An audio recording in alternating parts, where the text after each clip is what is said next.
आज हम ये वाली केस स्टडी थी, तो पढ़ के देखते हैं हम सबसे पहले। इंग्लिश तो इसकी बहुत ईज़ी लग रही है। Mister A is a science graduate. तो सबसे पहले हमें क्या समझना है? मिस्टर सॉरी मिस ए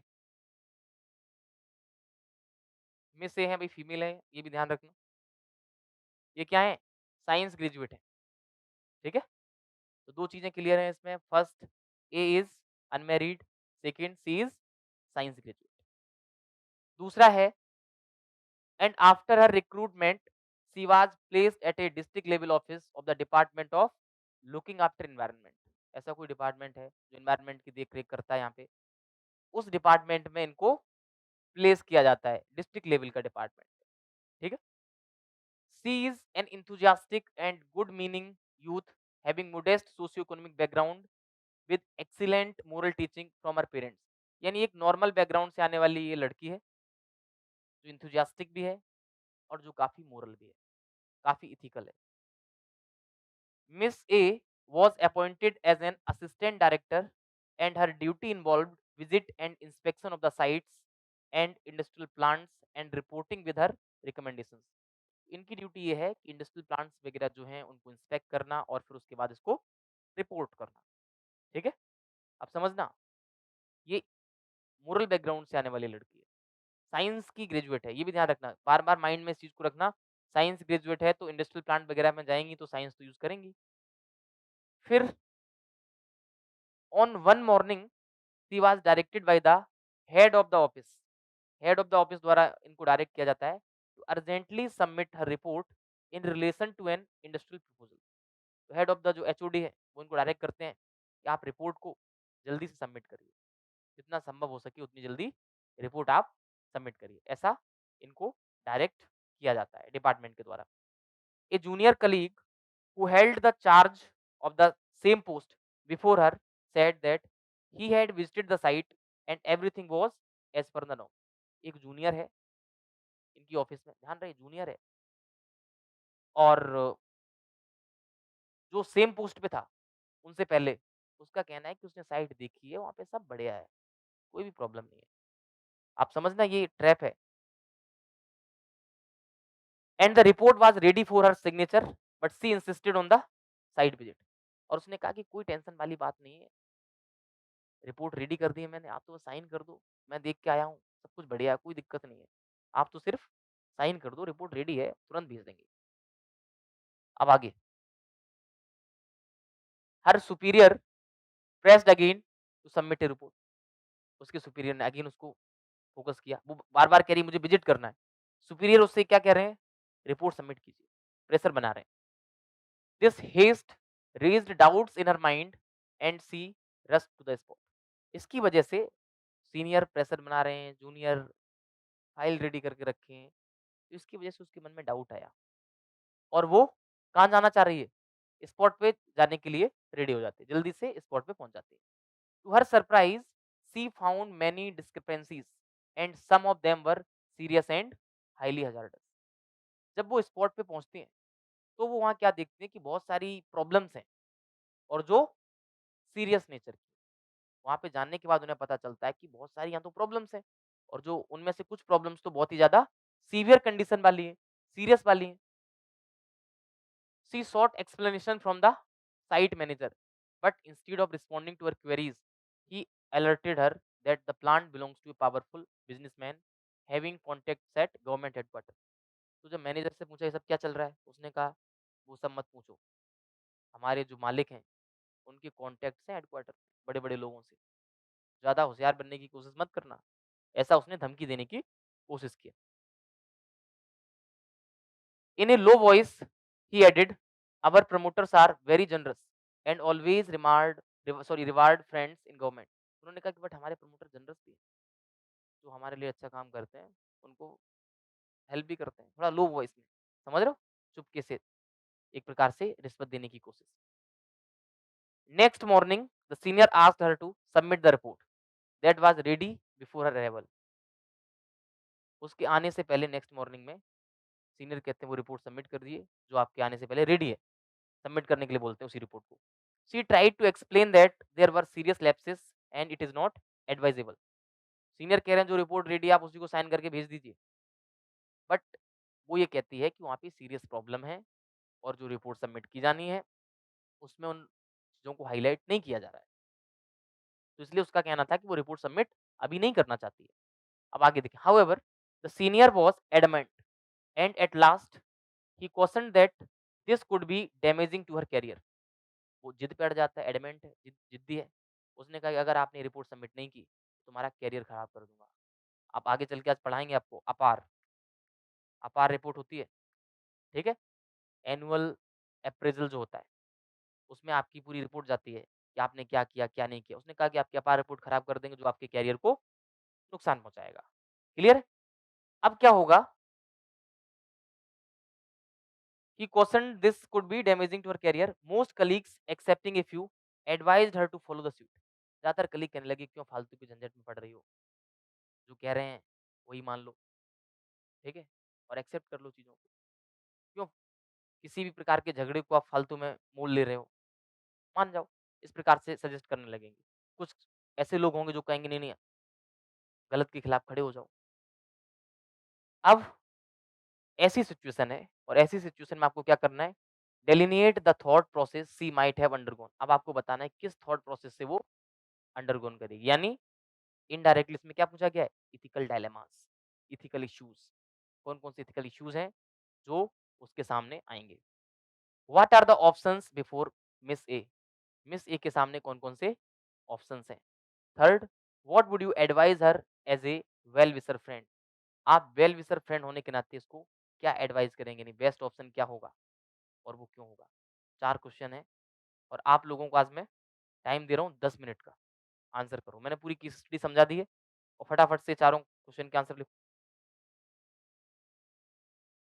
लिखो, ऑनलाइन वाले बच्चे भी लिख सकते हैं कमेंट सेक्शन में अपने आंसर।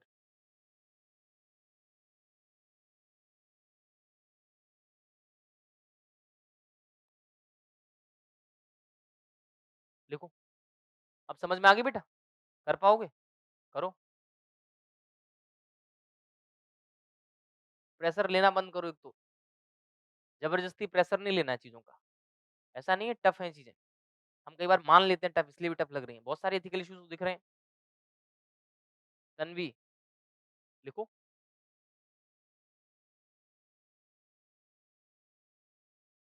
हर एक स्टूडेंट को लिखना है, जो मन में आ रहा है वो लिखो, बट लिखो जरूर।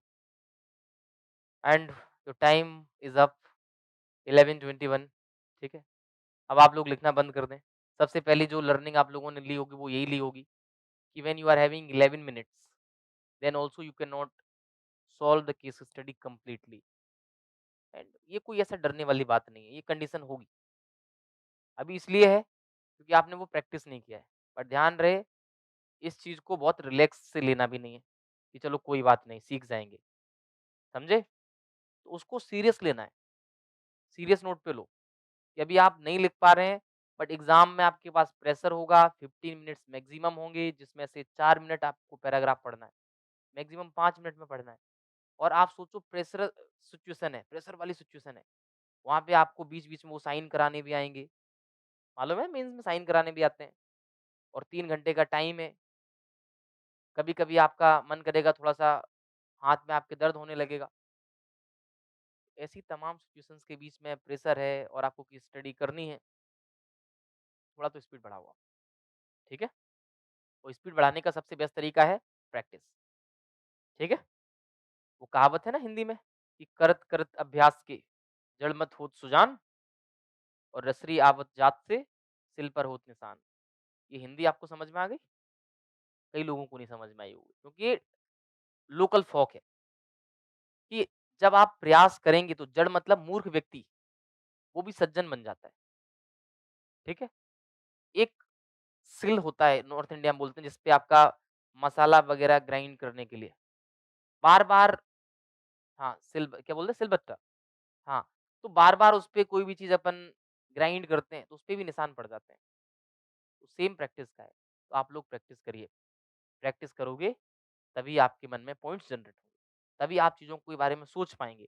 अभी आप देखेंगे कि बहुत सारे इसमें पूरा का पूरा ये जो केस स्टडी है, ये आप लोग ही सॉल्व करेंगे। आप लोगों से ही मैं ऑप्शंस अभी निकाल के लाऊँगा।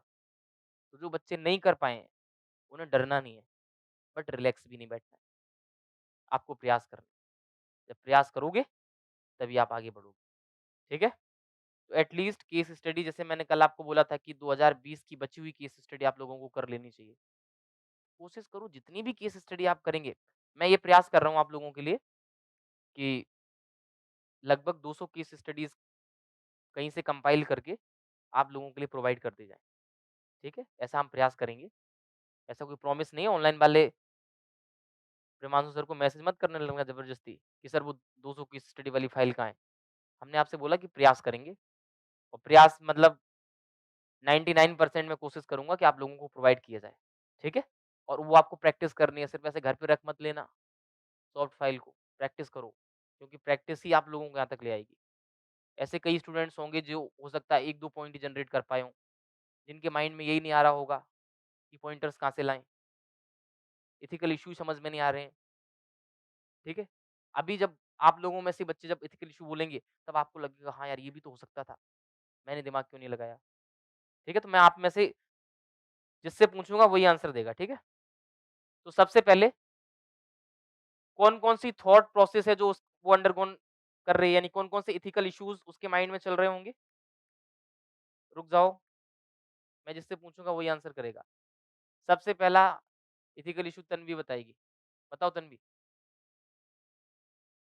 प्रेशर फ्रॉम ए सीनियर, क्या हम इसको बोल सकते हैं?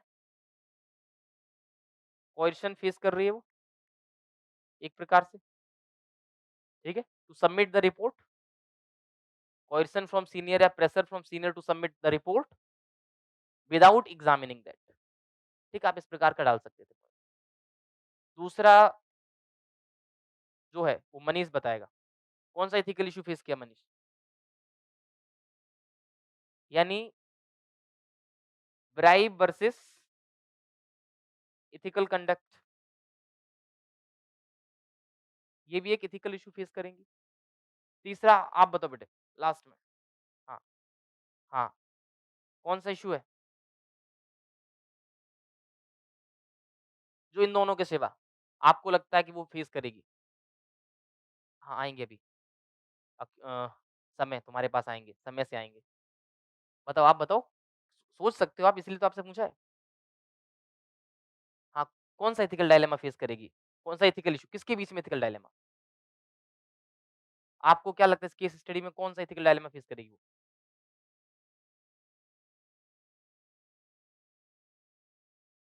वो ऊपर आ गया सीनियर का क्वेश्चन। हाँ,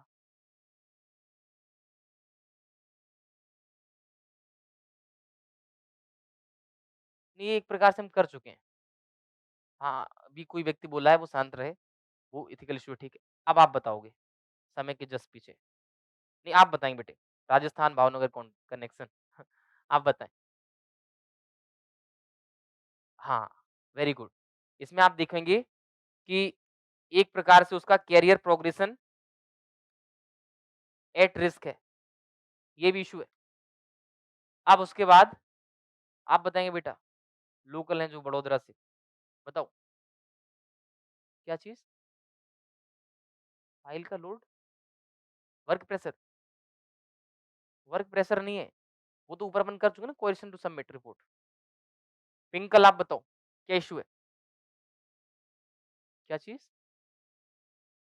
ऑनेस्टी वर्सेस लॉयल्टी, कैसे? ऑनेस्टी वर्सेस लॉयल्टी कैसे होगा थोड़ा-सा लॉयल्टी किसके प्रति? हाँ? वो इसमें आ जाएगा, कोएर्शन में आ जाएगा। आप बताओ बेटा, बीच में। हाँ, हाँ। मोरल इमेज, वेरी गुड, ये भी हो जाएगा एक इश्यू। मोरल इमेज, अब समय बताएगा। Very good. ये अपन चाहें तो इसकी जगह ये लिख सकते हैं।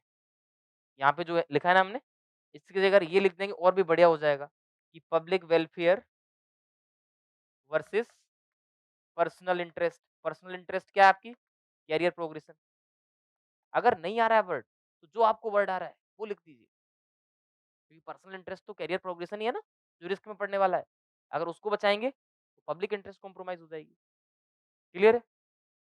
जडेजा, बताइए आप, क्या इश्यू है इसमें? हुँ? आ गए सारे। आप बताओ बेटा, कोई ऐसा इश्यू जो इसमें नहीं आया हो? बॉयज़ में से हाँ, बताओ। हाँ, ये भी कह सकते हैं अपन। एनवायरनमेंटल स्टैंडर्ड्स, एक जो इश्यू है वो आप लोग नहीं निकाल पा रहे हैं। हाँ, करेज, हाँ, करेज एंड इंटेग्रिटी। बट एक बार courage to stand by threads, आप भी कुछ बताना चाह रहे हैं? Duty towards society. Duty towards society अपन ने पब्लिक वेलफेयर में कर लिया इंक्लूड, पब्लिक वेलफेयर में। हाँ, ये इधर दोनों में देखेंगे तो इम्प्लिसिटली इंक्लूड हो जाएगा।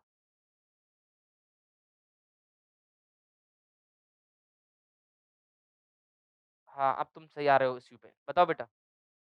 नहीं, ठीक आ रहे हो, वही इश्यू है जो मैं वही सुनना चाह रहा था, और उसको थोड़ा और सिस्टमैटिक वे में। ये हो गया एनवायरनमेंट। नहीं, अकाउंटेबिलिटी किसकी? आप जैसे इसने ये बोला कि उसको जूनियर्स ने मिसलीड नहीं किया, मिसगाइड नहीं किया गया जूनियर्स के द्वारा, तो वो भी तो डाल सकते हो। हाँ, करप्ट कलीग्स या मिसगाइडेड कलीग्स, ये भी आप डाल सकते हैं। आपको जूनियर्स ने जो इन्फॉर्मेशन दी कि वहाँ सब सही है, वो भी तो आ जाएगा।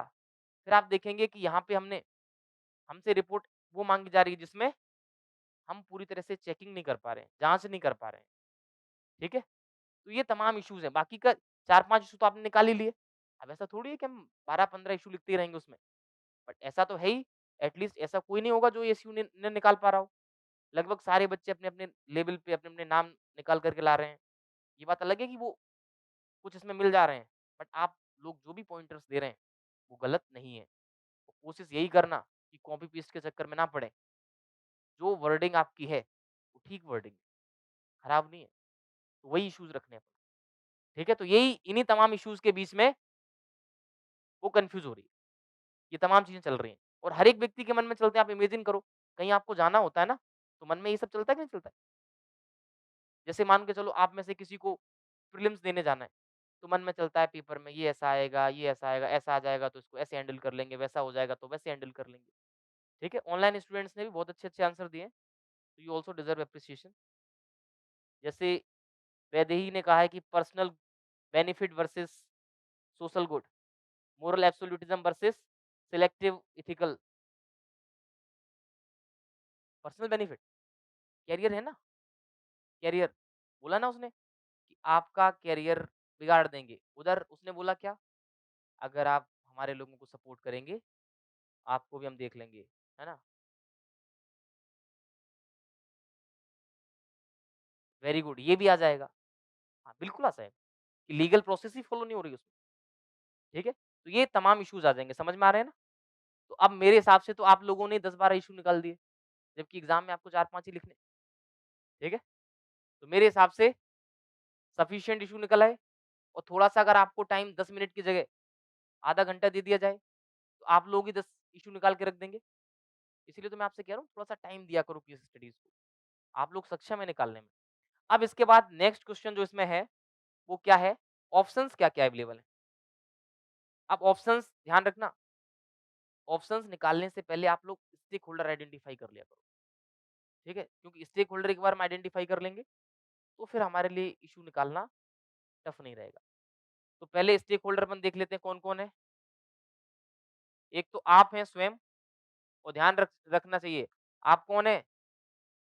साइंस ग्रेजुएट हैं,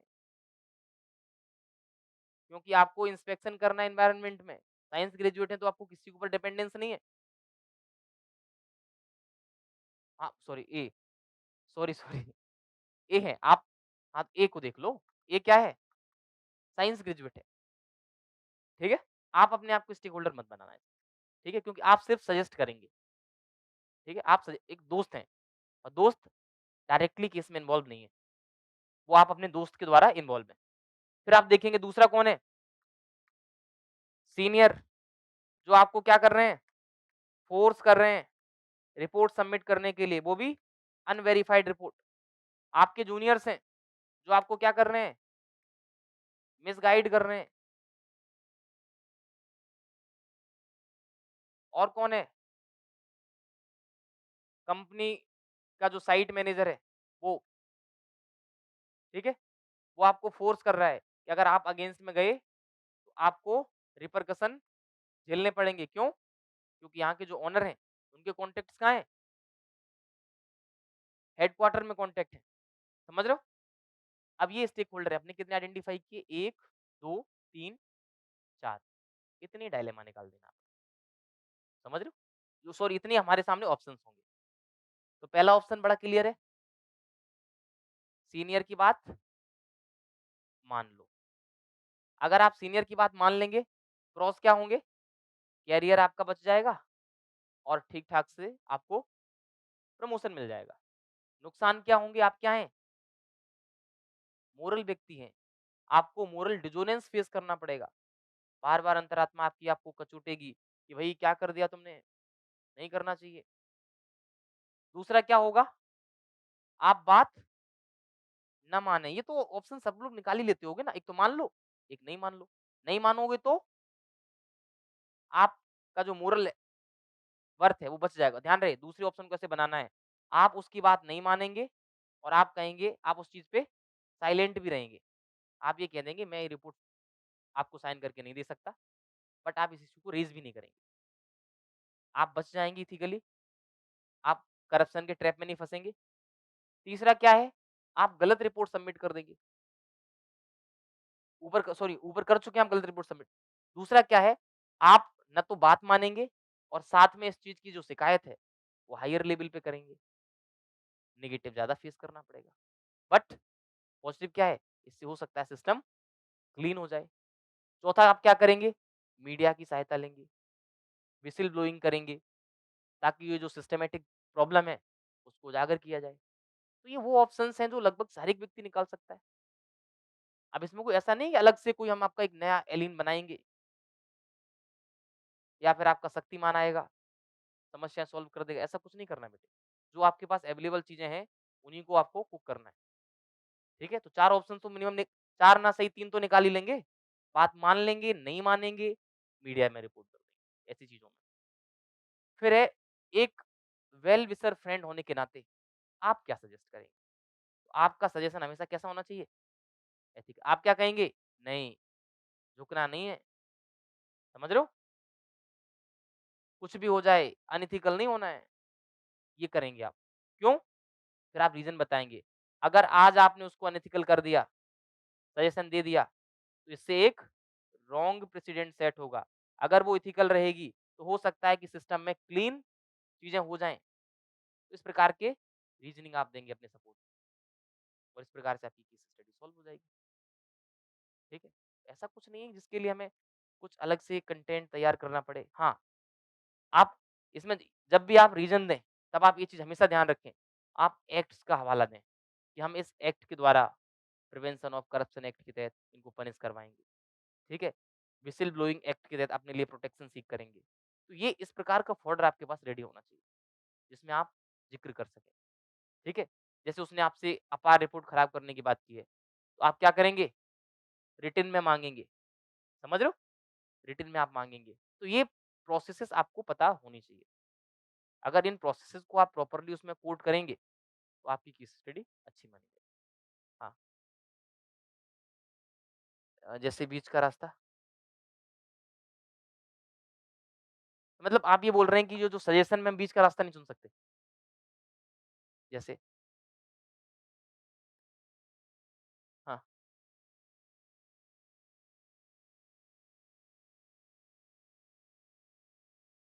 हाँ। उसने अपने आप को इम्प्रूव कर लिया। हाँ, आपने सोचा नहीं, जैसे उसने कहा गलत चल रहा है, उसने उस मैटर पे बात भी नहीं करी, धमकी दे दी। Try to understand the case. वो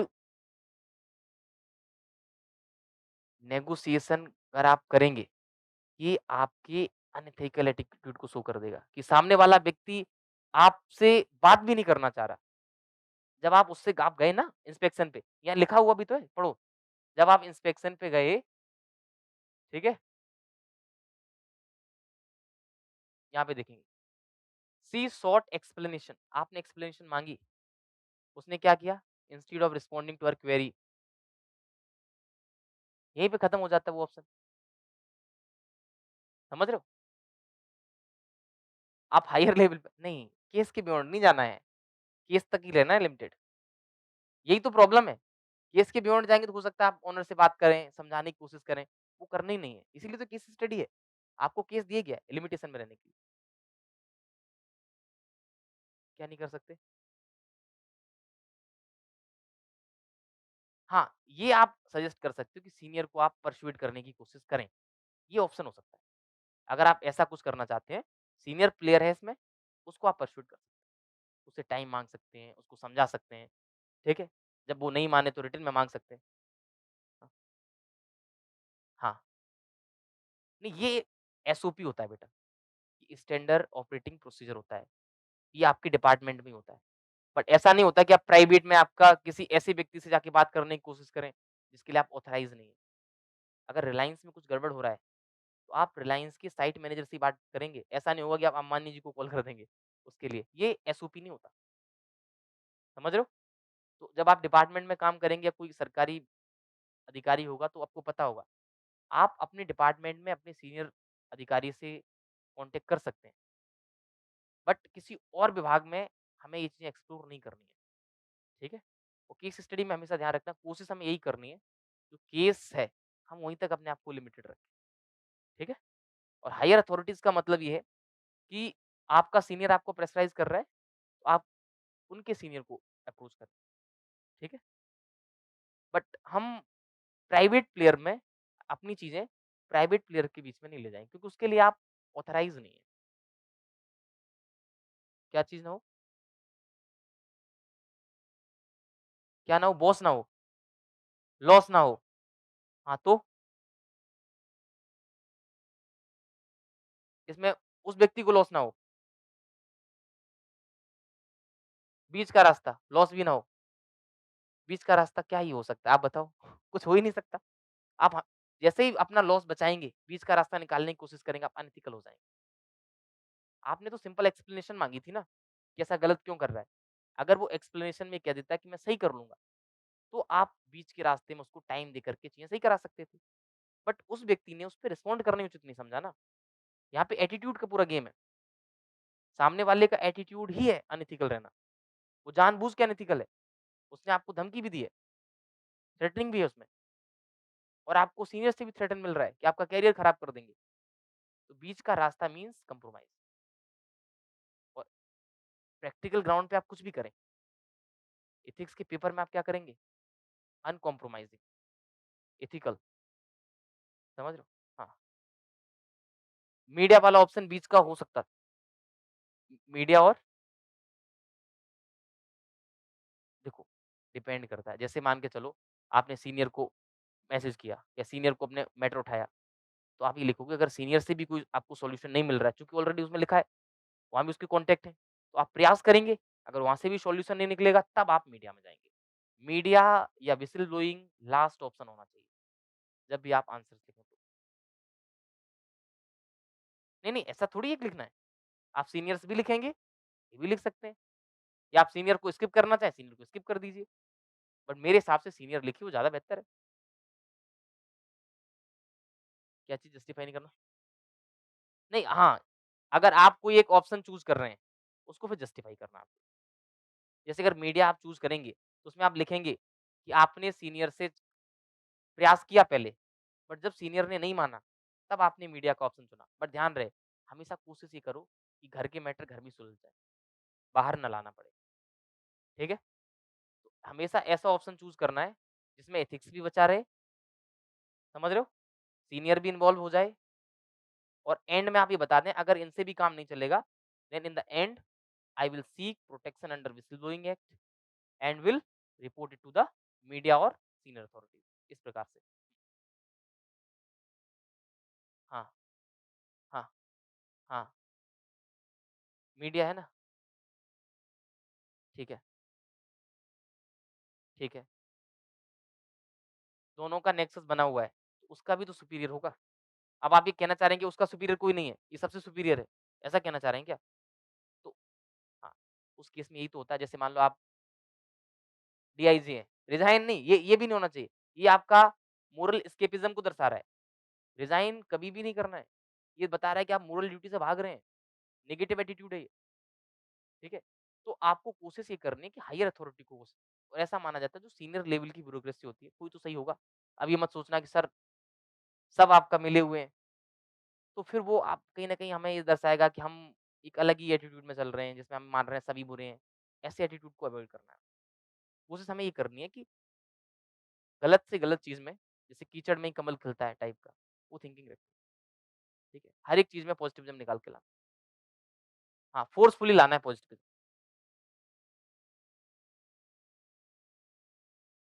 हाँ, देखो जस्टिफाई जब आप करेंगे तब आप बताएँगे पहले हम ये करने वाले थे, क्योंकि उन्होंने कोर्स ऑफ एक्शन आपसे पूछा है ना, तो कोर्स ऑफ एक्शन में आप बताएँ। कोर्स ऑफ एक्शन नहीं पूछा उन्होंने, आपसे सिंपल पूछा है कि आप उसे सजेस्ट क्या करेंगे? जब आप सजेस्ट करेंगे तो कोर्स ऑफ एक्शन ही तो सजेस्ट करेंगे, कि हम उससे कहेंगे आप एथिकल रहो। अगर साथ में हम उसको ये कहेंगे कि इस मैटर को सीनियर अथॉरिटीज़ को रिपोर्ट करो। अगर सीनियर अथॉरिटी नहीं सुन रही है, तब फाइनली आप प्रोटेक्शन सीक करो और मीडिया में बात को करो। समझ रहे हो? और फिर आप बता हाँ, पहला अप्रोच क्या होना चाहिए? पहला अप्रोच यही होना चाहिए कि आप इस चीज़ में बेंड डाउन नहीं करें। समझो मेरी बात को। जैसे ये क्वेश्चन जो है हमने ऑप्शंस तक तो देख ही लिया था। 4 ऑप्शन जो हैं, 2-3 ऑप्शन जो पहला ऑप्शन क्या था? आप एक्सेप्ट कर लें, सारा झंझट खत्म हो जाएगा। दूसरा था, आप रिजेक्ट कर दें, आपके ऊपर झंझट स्टार्ट हो जाएँगे। तीसरा ऑप्शन ये था कि आप रिजेक्ट भी करेंगे और एप्रोप्रिएट अथॉरिटी से रीच आउट करने की भी कोशिश करेंगे, जिसमें मीडिया भी इन्वॉल्व हो सकती है। अब आप तीसरा ऑप्शन क्यों चुनेंगे? उसका रीज़न बताना है कि सबसे पहले आप ऐसा नहीं करेंगे कि तुरंत ही मीडिया में ओपन कर देंगे। सबसे पहले आप अपने सीनियर को जो आपको फोर्स कर रहा है, उससे रिटन में लेने की कोशिश करेंगे। जैसे कि उस स्टूडेंट ने बोला कि सर आप रिटन में दे दीजिए। अगर फिर भी वो आपको फोर्स कर रहे हैं, then you will reach out to your senior level officer. उनको पूरा मैटर समझाने की कोशिश करेंगे, उनकी गाइडेंस लेने की कोशिश करेंगे। रिमेंबर वन थिंग, डिसीजन ऐसा नहीं करेंगे उनको डिसीजन दे देंगे भाई तुम ही लो डिसीजन, नहीं, उनसे गाइडेंस लेंगे हम। अगर वहाँ से भी आपको रिकोर्स नहीं मिलता है, देन आप जो व्हिसल ब्लोइंग एक्ट है, उसमें प्रोटेक्शन सीक करेंगे और matter for the public welfare के पर्सपेक्टिव से किसको दे देंगे? मीडिया में लाने की कोशिश करेंगे। बट मीडिया में मैटर सबसे लास्ट में आना चाहिए। ध्यान रहे, अपने घर के विवाद पब्लिक डोमेन में सबसे अंत में लाए जाते हैं। कोर्ट में आप सबसे एंड में जाते हैं ना, जब पति-पत्नी की बन ही नहीं रही है, तभी आप कोर्ट जा रहे हैं। सेम मैटर यहाँ पे होना चाहिए। ठीक है? आप ऐसा भी कर सकते हैं, लीगल रिकोर्स भी सीक कर सकते हैं। अगर आपको पता है कि कोई ऐसा एक्ट बना हुआ है, जिसमें प्रोटेक्शन मिलता है आपको स्टेट लेवल पे, वो भी सीक कर सकते हैं। ठीक है? बट ध्यान रहे मैं आपको एक कीवर्ड बता दूँ, हमेशा याद रखना, कोई आपको बड़ा इम्प्रैक्टिकल रास्ता भी लग रहा हो, तब भी आपको वही फॉलो करना है, बस एथिक्स कंप्रोमाइज़ नहीं होना चाहिए। मैं आपसे ये कब कह रहा हूँ कि आपको रियल लाइफ़ में भी यही करना है? ये तो सबको पता है रियल लाइफ़ में ये संभव नहीं है, बट एट लीस्ट पेपर में तो संभव है और पेपर एथिक्स का है और यहीं पे तुमने अपनी रियलिटी शो करना स्टार्ट कर दी तो गड़बड़ हो जाएगा। हाँ, सर इसमें ऐसा कर सकते हैं कि सीनियर ने प्रेशर किया है हाँ, हमारे ऊपर कि हाँ, ये पास कर दो, तो इसका मतलब ये हुआ कि सीनियर ने भी पहले ऐसा कुछ गलत किया होगा, तो हम उसका पता लगाए कि सीनियर ने नहीं, क्या नहीं, क्या नहीं, गलत किया है, तो उसको सामने ब्लैकमेल करे कि तेरा सब बार पाड़ देंगे। तो अनएथिकल, नहीं, नहीं, यू आर अनएथिकल और अनएथिकल आंसर होते ही नहीं है। ये सर अनएथिकल कैसे हुआ? सीनियर ने गलत किया है वो तो। नहीं, यहाँ के हिसाब से अनएथिकल है। क्या चीज़? सर हाँ, उससे आप सीनियर बाहर को चले गए ना। सीनियर को अगर समझा दे मोरल लेसन की तू ऐसा सीख जा, अच्छा हाँ, सत्संग ये वत्संग हो करा दे। सकता है, ये हो सकता है, ये हो सकता है। ये आपने बिल्कुल ठीक किया। बट समझाने का तरीका हमेशा ध्यान रखना, आपको अपना पद याद रखना है। यही देखो केस स्टडी अगर इतनी आसान हो जाए, तो फिर वो केस स्टडी नहीं रह जाएगी ना। आपको सारी डायमेंशन ध्यान रखनी है केस स्टडी में। ऐसा नहीं करना है कि आप सीनियर को समझाने की आपकी जो भाषा है, उसमें आपने डिग्निटी खो दी, फिर वो सीनियर नहीं है और दिमाग थोड़ा सही जगह लगाओ आप। ब्लैकमेलिंग गलत चीज़ें हैं, ठीक है? ऐसे सॉल्यूशन ना तो सोचना है और ना ही सजेस्ट करना है, ठीक है? तो ये सॉल्यूशन तो बिल्कुल सजेस्टेबल नहीं है और ये अगर आप सोच रहे हैं, तो फिर ये बेटा गलत चीज़ गलत डायरेक्शन में जा रहे हैं आप, ठीक है? तो सोचना भी नहीं है। ये तो आपको कॉमन सेंस वाली चीज़ है ना, ये तो ब्लैकमेलिंग तो किसी भी मामले में गड़बड़ है और वैसे भी आप अच्छा दिल्ली में नहीं है। ब्लैकमेलिंग के चक्कर में लोगों के साथ क्या-क्या नहीं हो जाता, आप देख रहे हो? ब्लैकमेलिंग किसी भी मामले में गलत है, ठीक है? और आप अधिकारी हैं, behave like officers, don't behave like commoners, ठीक है? चलो बेटा ठीक है, इधर आ जाओ, अपन चलते हैं एटीट्यूड पे। अभी एटीट्यूड तुम्हें सीखने की ज़रूरत है बहुत ज़्यादा।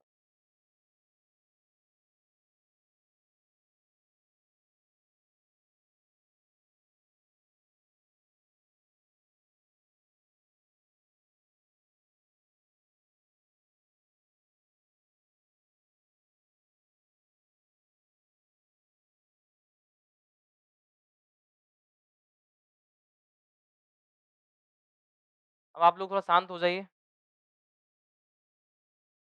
साक्षी Patel, if there are two case study questions of a similar type, can we repeat the same ethical issues and options in our answer? आपने अपना आंसर खुद ही दे लिया बेटा। अगर सिमिलर टाइप की हैं तो सिमिलर चीज़ें आप लिख सकते हैं, बट नाम वगैरह चेंज कर देना, ठीक है? अब आप लोग बात ना करें, है ना? डिस्टर्बेंस होता है बेटा।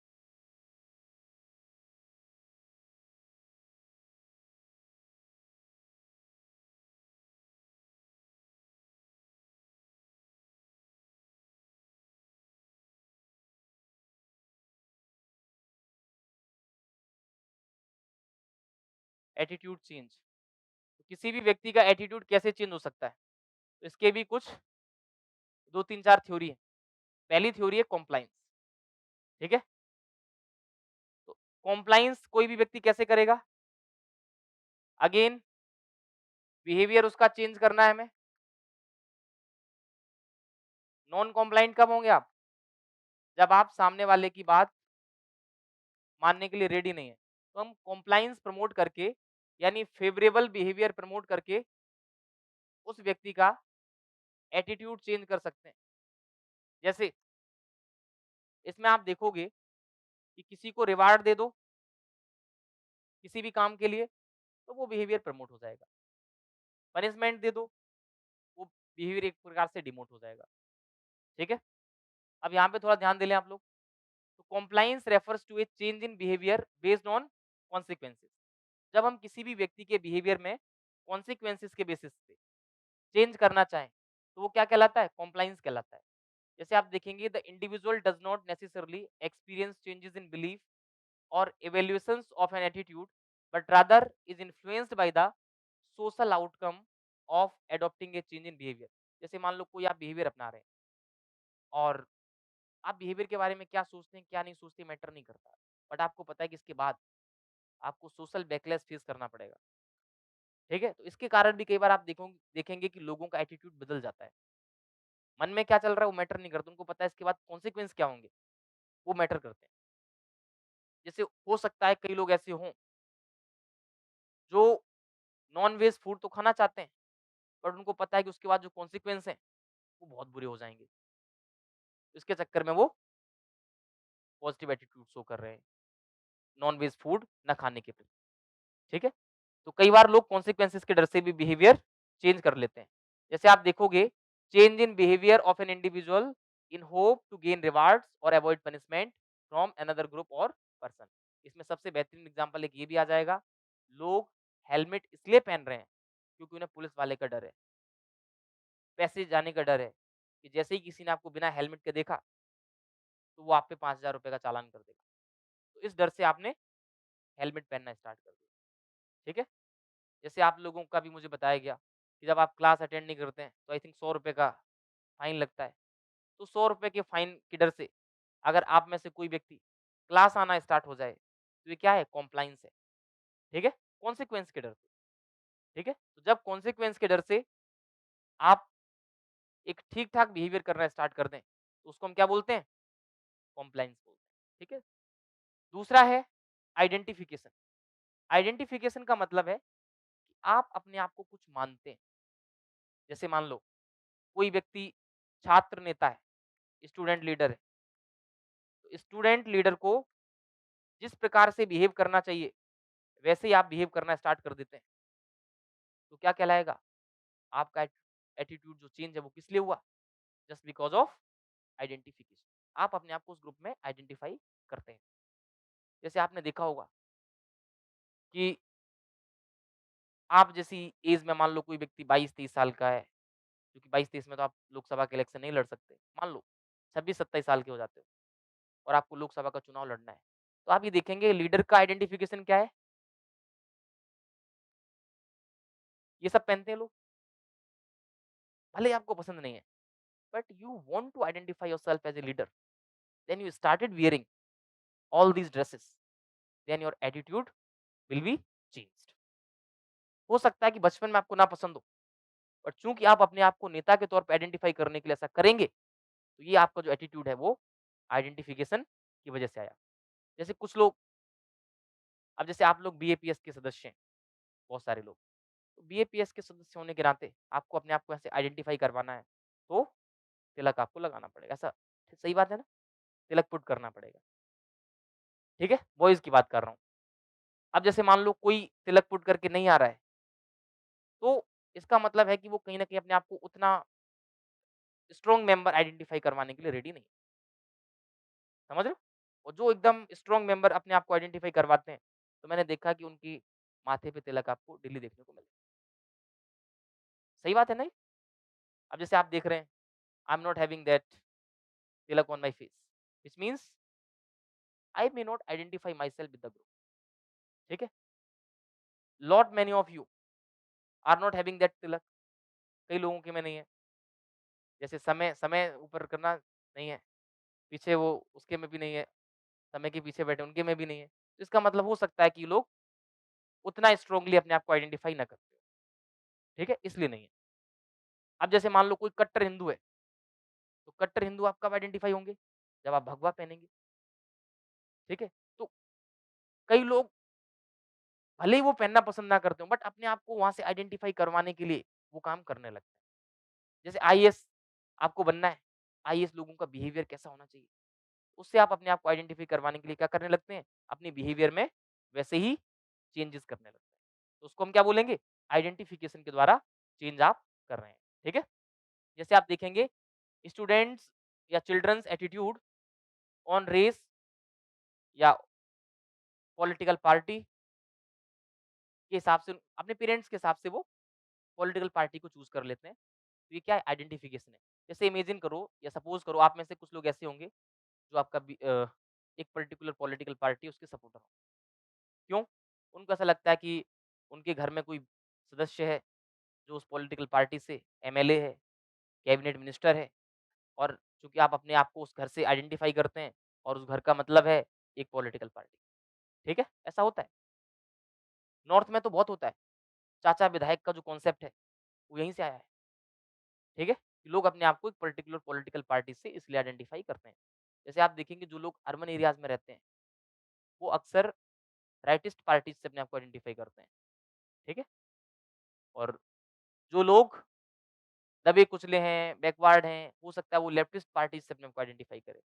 जो लोग लिबरल आइडियोलॉजी वाले हैं, वो हो सकता है कि किसी मॉडरेट पार्टी से अपने आप को आइडेंटिफ़ाई करें। तो डिपेंड करता है कि आपकी फैमिली वाले लोग किस चीज़ को प्राथमिकता देते हैं, उस हिसाब से आप अपने आप को आइडेंटिफ़ाई करें। क्लियर है? फिर है तीसरा, इंटरनलाइज़ेशन। इंटरनलाइज़ेशन का मतलब ये हुआ, जो चीज़ें आपको सिखाई जाती हैं, उनको आप कई बार नॉर्मलाइज़ कर लेते हैं। ठीक है? तो इससे भी आपका एटीट्यूड बदल जाता है। जैसे अगर हम बात करें, it refers to the change in beliefs and affect when one finds the content of the attitude to be intrinsically rewarding. जैसे हार्ड वर्क है, आपको पता है हार्ड वर्क से ऑटोमेटिक फ़ायदा होता है। तो हार्ड वर्क को आपने अपने अंदर इम्बाइब कर लिया, तो वो आपका कैसा एटीट्यूड हो जाएगा? इंटरनलाइज़ेशन वाला एटीट्यूड। सुबह जल्दी जागना, आप में से ऐसा कोई है जो 4 बजे जागता हो? क्योंकि 11 बजे तक तो आप लोग लॉक्ड रहते हैं, तो 4 बजे तो नहीं जाग पाते होंगे। ऐसे जो बच्चे बाहर से आते हैं, कितने बजे जागते हो बेटा? और तो ये तो सब बच्चे यही, तुम कितने बजे? 5। तो ये भाई सुबह जल्दी जागना क्यों? इंटरनली रिवार्डेड है। कोई बात नहीं, इमेजिन कर लो आप लोग, लेट्स सपोज़ कर सकते हैं, ठीक है? तो अगर 4 बजे, 5 बजे आप मॉर्निंग में खड़े हो रहे हैं, इसका मतलब यही हुआ कि वो आपके लिए रिवार्डिंग, तभी आप उसको इंटरनलाइज़ कर रहे हैं। तो कुछ चीज़ें अपने आप में सही होती हैं, उनके लिए कोई एक्सप्लेनेशन की ज़रूरत नहीं होती, ठीक है? बस करो ये चीज़ें बाद में करना, है ना? क्लास में थोड़ा डिस्कशंस अवॉइड किया करो, है ना? तो ऐसा नहीं होना चाहिए कि I am coming here with very positive attitude, but I am going from here with the negative perception कि some students are not good, है ना? तो वो परसेप्शन बिल्डअप मत कराएँ आप लोग, ठीक है? ऐसा नहीं है कि I can not handle students, हम तो समझ रहे हो किस रीजन से आने वाले लोग हर प्रकार के स्टूडेंट को हैंडल करते हैं। आई वांट दैट कि you guys should be very humble in my class, है ना? And when it comes to ethics, I want that you should be ethical, because आपकी इमेज इन्वॉल्व नहीं है। मैं यहाँ से जाऊँगा तो एक गुजराती सोसाइटी के बारे में परसेप्शन लेके जाऊँगा। तो try to think about your society, try to think about your culture, try to think about your state. So be very disciplined in the class, okay? Don't be unethical. और ये अच्छा नहीं लगता। आप लोग देखो सब बड़े-बड़े बच्चे हो, थोड़ा तो एथिक्स-विथिक्स ध्यान रखें आप लोग, है ना? और ये चीज़ें आपको मालूम होना चाहिए, ऑनलाइन भी आप लोग जा रहे हैं, है ना? वो चीज़ें ठीक नहीं है ना? कोई व्यक्ति कुछ भी बोल रहा है, क्लास के बाद आप उसको बोलिए कि सही है, गलत है ना? क्लास में इग्नोर करो उन चीज़ों को, ठीक है? फिर है, कौन-कौन से फैक्टर हैं जो एटीट्यूड चेंज को प्रभावित करते हैं आपके? तो पहला है पॉजिटिव एटीट्यूड। ध्यान रखना सबसे आसान होता है पॉजिटिव एटीट्यूड को चेंज करना। It is very easy to change positive attitude. जैसे मान लो कोई व्यक्ति अपनी कंट्री को, देश को प्यार करता है, तो उसके एटीट्यूड को और स्ट्रॉन्ग बनाना आसान है। अगर आप पॉजिटिव एटीट्यूड को और पॉजिटिव बनाना चाहते हैं, तो वो ईज़ी है, बट पॉजिटिव से नेगेटिव लाना वो डिफिकल्ट है। तो पॉजिटिव को और पॉजिटिव बनाना, नेगेटिव को और नेगेटिव बनाना आसान है, जबकि पॉजिटिव से नेगेटिव, नेगेटिव से पॉजिटिव ये जो चेंजेस हैं, ये थोड़ा-सा रिलेटिवली डिफिकल्ट है। तो ये यहाँ पे लिखा हुआ है कि जैसे मान लो if a person reading about his country's achievement and noble man, his positive attitude towards his country become more positive और नेगेटिव। अगर नेगेटिव है तो और नेगेटिव भी हो सकता है। If he compares today's politicians with previous one.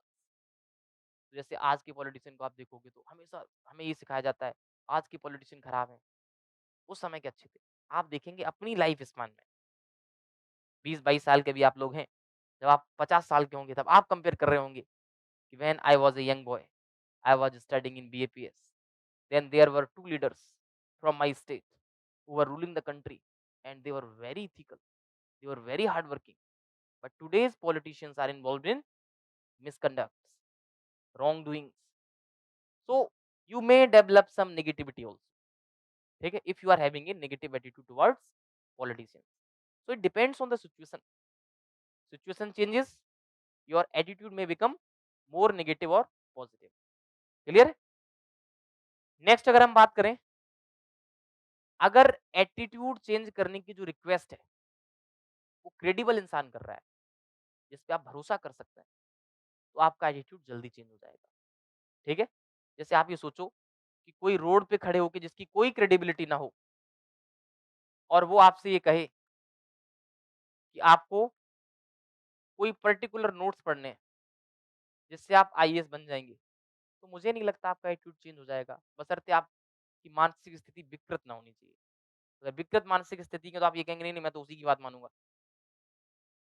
But अगर आप थोड़ा-सा भी मेंटल स्टेट में प्रॉपर्ली होंगे, तो आप ये जानते हैं कि जब आपसे एक्सपर्ट कोई भी बात कहेगा, तो आप उसको मानेंगे। नॉन एक्सपर्ट की बात आप नहीं मानेंगे। तो अगर किसी भी व्यक्ति की क्रेडिबिलिटी है, जो आपके एटीट्यूड को चेंज करना चाहता है, तो आपका एटीट्यूड आसानी से चेंज हो जाएगा। और इनक्रेडिबल व्यक्ति कहेगा, तो उतना एटीट्यूड चेंज जल्दी नहीं होगा। ठीक है? जैसे product sale increases more if it is publicised by expert और कैरिस्मेटिक पर्सनैलिटी। जैसे आप लोगों ने देखा होगा, अक्सर आप टूथपेस्ट के ऐड देखते हैं, कौन करता है? डॉक्टर्स। आप डॉक्टर्स करते हैं या फिर कैरिस्मेटिक पर्सनैलिटी जैसे रणवीर सिंह, ठीक है? तो आप ऐसा तो नहीं है कि कोई ऐसा ही व्यक्ति किसी को भी कहीं से उठा लिया हो और वो ऐड कर दे, नहीं। वहीं आप देखेंगे कि हो सकता है आप लोगों ने देखा हो वाइन का ऐड, इसमें आप ये देखेंगे कि ऐसे लोगों को उठाया जाता है जो नॉर्मल होते हैं। फिर आप देखेंगे जैसे हॉर्लिक्स का ऐड, इसमें आप देखेंगे लेस पॉपुलर जो एक्टर्स होते हैं, एक्ट्रेसेस होते हैं या नॉर्मल जो लोग होते हैं, उनको रखा जाता है। ताकि आप लोगों को लगे नहीं, नहीं ये जो व्यक्ति है सामान्य व्यक्ति है। सामान्य व्यक्ति की हाइट बढ़ रही है, सामान्य व्यक्ति की हाइट कम हो रही है, सामान्य व्यक्ति आपका हेल्दी हो रहा है। तो समझ रहे हो? तो कहने का मतलब ये है कि क्रेडिबिलिटी बहुत इंपॉर्टेंट है when it comes to attitude change. अगर क्रेडिबल व्यक्ति है, तो आप एटीट्यूड चेंज कर लेंगे। जैसे आपने देखा होगा जब आप बीमार होते हैं, आपको कोई प्रॉब्लम होती है, तो आपके जो डॉक्टर्स हैं, वो आपको सजेस्ट करते हैं, तब आप अपना एटीट्यूड चेंज कर लेते हैं। डॉक्टर कहते हैं आपको ये वाला फूड नहीं खाना है, तो आप अवॉइड करके चलो। एटीट्यूड चेंज हो जाता है आपका। जब वो कह देते हैं नहीं, नहीं अब आप खा सकते हैं, तब आप खाना स्टार्ट करें। फिर है मैसेज, जिन चीज़ों से इमोशनल अपील की जाए, वो एटीट्यूड चेंज बहुत जल्दी करती हैं। जैसे आपसे कह दिया जाए, अच्छा बेटा वही जो अपनी माँ को ये वाला प्रोडक्ट ला के दे। अब इमोशनल बात हो गई, तो अब आपको प्रूव करना है कि आप अच्छे बेटे हैं। अच्छा पति वही है जो ये पर्टिकुलर चीज़ ला के दे। अच्छी पत्नी यही है जो ये ला मतलब इस प्रकार से आप देखेंगे कि जब इमोशनल अपील की जाती है, तब लोगों का जो एटीट्यूड है, वो बदल जाता है। ठीक है? जैसे आप देखेंगे कि आपको हमेशा जो स्टडी रूम्स दिखाए जाते हैं, आइडियल दिखाए जाते हैं और वास्तविकताएँ सबको पता है स्टडी रूम की, कि आप रेयरली कोई व्यक्ति होता है जो अपने घर पे टेबल और कुर्सी पे बैठ के पढ़ रहा है। बाकी की सारी चीज़ें टेबल और कुर्सी पे होती हैं सिवाय पढ़ाई के। ठीक है? बात समझ रहे हैं आप लोग? जबकि आइडियल इमेज वो दिखाई जाती है। तो आप ये देखेंगे कई बार लोग इमोशनल अपील से भी बहुत ज़्यादा प्रभावित होते हैं। जैसे प्रधानमंत्री मोदी जी ने कोविड के टाइम पे 9 पीएम 9 मिनट्स लाइट ऑफ करने के लिए बोला। ऐसा नहीं उसके बाद कोविड चला गया भारत से। इमोशनल अपील थी, लोगों ने मानी। फिर आप देखेंगे ऑपरेशन सिंदूर के टाइम पे हमारी जो फोर्सेस थी, उन्होंने अपील की और हमने मानी। ठीक है? और भी बहुत सारी जैसे आप लोग बता रहे थे कि अभी देवठान एकादशी आएगी, कब की है वो? सैटरडे की है? या संडे की है? हाँ, तो संडे की है। तो आप लोग बता रहे हैं जैसे कि सारे बच्चों से इमोशनल अपील की जाए कि भाई आप फास्ट रखो। या मान लो जैसे करवा चौथ आप लोग जानते हैं आपके यहाँ होता है सेलिब्रेट? यहाँ पे होता है सेलिब्रेट करवा चौथ? कि गणगौर होता है? हाँ, राजस्थान में क्या हमारे यहाँ भी होता है। मतलब हम लोग तो राजस्थान के ही लोग हैं तो हम तो मनाते हैं गणगौर को। तो आप लोग तो सेलिब्रेट करते होंगे ना गणगौर वगैरह? करवा चौथ यहाँ कितना मतलब उतना पॉपुलर नहीं है, जितना नॉर्थ में है। होता है ना? ठीक है, लड़के क्यों आंसर कर रहे हैं? तुम्हें थोड़ी रखना है। चलो, अब आप ये सोचो कि कई बार आप ये देखेंगे कि कुछ लोग करवा चौथ इसलिए रखते हैं, इमोशनल अपील है भई, उनका मन नहीं कर रहा रखने का, किसी का मन नहीं करता फास्टिंग-वास्टिंग का, खासकर पानी भी नहीं पीना है, तो वो रखना नहीं चाहते बट वही है, ससुराल वाले कहेंगे कि अपने पति को प्यार नहीं करती। कहीं ऐसा ना हो इसके चक्कर में व्रत ना रखा जाए, कल को पति को कुछ हो जाए तो घर वाले आरोप लगा दें। तो लोग वो इमोशनल अपील के चक्कर में फोर्स हो जाते हैं और अपना एटीट्यूड चेंज करके रख लेते हैं जैसे-तैसे, ठीक है? फिर आप देखोगे कि mode of spreading A message, attitude change करने के लिए मैसेज का मोड क्या है, वो भी इम्पोर्टेंट रखता है। अगर कोई भी व्यक्ति आकर के आपको ऑनलाइन मैसेज दे दे, तो हो सकता है आप उतना अपने आप में बदलाव ना करें। जब कोई व्यक्ति आपके पास इंडिविजुअली आए, आपसे पूछे कि थोड़ा-सा आप हमारा सहयोग करने की कोशिश करें, तो हो सकता है वो चीज़ ज़्यादा इम्पैक्ट करे। तो ध्यान रखना डायरेक्ट जो मैसेजेस होते हैं, वो ज़्यादा अपीलिंग होते हैं। इनडायरेक्ट जो मैसेजेस हैं, वो उतने अपीलिंग नहीं है। ठीक है? ध्यान रखना। तो डायरेक्ट मैसेजेस ज़्यादा अपीलिंग, इनडायरेक्ट मैसेजेस उतने अपीलिंग नहीं है। जैसे आप देखेंगे कि इसमें एग्ज़ाम्पल भी लिखा है ओआरएस का कि मोड ऑफ मैसेज का एग्ज़ाम्पल क्या लिखा है? लिखा ही नहीं है। नहीं, नहीं एग्ज़ाम्पल हाँ, ये लिखा तो है ओआरएस का। A positive attitude towards ORS for young children is more effectively created if community social workers and doctors spread the message by talking to people directly. जैसे जो लोग आपका कम्युनिटी वर्कर्स हैं, वो घर-घर जाकर के लोगों को बता रहे हैं कि ओआरएस पिलाओ, ये सब करो। जैसे दिल्ली में एक चीज़ बड़ी कॉमन होती है, जब डेंगू का टाइम आता है, इसी टाइम पे लगभग घर-घर जाकर के जो हेल्थ वर्कर्स हैं, वो बोलते हैं, आप अपने कूलर में पानी भरा ना रखें, ये सब ना रखें, इससे ये हो सकता है, उससे वो हो सकता है। तो वो ज़्यादा अपीलिंग हो जाता है। तो जब आप इंडिविजुअली जा-जा करके अपील करते हैं, उसका प्रभाव ज़्यादा है। और जब आप सिर्फ मैसेज दे देते हैं ऑनलाइन या मोबाइल के माध्यम से या एसएमएस के माध्यम से, वो लेस अपीलिंग। क्लियर है? फिर उसके बाद पर्सनैलिटी भी मैटर करती है। अगर किसी की पर्सनैलिटी फ्लेक्सिबल है, तो उसका एटीट्यूड चेंज करना आसान है। इनफ्लेक्सिबल कंजर्वेटिव पर्सनैलिटी है, एटीट्यूड चेंज नहीं होगा। जैसे आपने देखा होगा, जो लोग कट्टर अपने आप को आइडेंटिफाई करते हैं, मतलब इनफ्लेक्सिबल है, तो कितना भी कह लो उनसे, कोई परिवर्तन नहीं होगा। वो जैसे हैं, वैसे ही रहेंगे। जो फ्लेक्सिबल लोग होते हैं, लिबरल लोग होते हैं, वो बदल जाते हैं। जैसे इंटरकास्ट मैरिज ही ले लो, तो जो लोग फ्लेक्सिबल होंगे, हो सकता है कि वो इंटरकास्ट मैरिज को एक्सेप्ट करने के लिए रेडी हो जाएँ। इनफ्लेक्सिबल लोग वो क्या करेंगे? इंटरकास्ट मैरिज करने वाले व्यक्ति को हो सकता है मार दें। कई बार आपने देखा भी होगा, न्यूज़ में पढ़ा भी होगा कि पेरेंट्स ने अपने बच्चों को मौत के घाट उतार दिया है, जस्ट बिकॉज़ लड़की ने किसी अन्य जाति के लड़के से शादी कर ली। ठीक है? वाइस वर्सा भी होता है। तो कुल मिला के कहने का मतलब क्या है? फ्लेक्सिबल व्यक्ति है, तो आसानी से चेंज हो जाएगा और अगर फ्लेक्सिबल नहीं है, तो चेंज डिफिकल्ट है। क्लियर है? जैसे आप देखेंगे due to influence of westernisation, urban people are more prone to change while village people are less.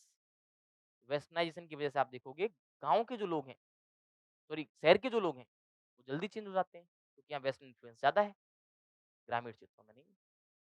जैसे आप ग्रामीण क्षेत्रों में जाएँगे, आज भी आपको जो यहाँ की लोकल ड्रेसेस होंगी, जैसे राजस्थान की अगर मैं बात करूँ, तो राजस्थान में जब भी हम रूरल एरियाज़ में जाते हैं, तो वहाँ का जो लोकल पहनाव है, कपड़े पहनने का तरीका है, वो देखने को मिलेगा। शहरी क्षेत्रों में तो ऐसे ही व्यक्ति होते हैं, जैसे आप लोग बैठे हैं, ऐसे ही दिल्ली में लोग बैठे हैं।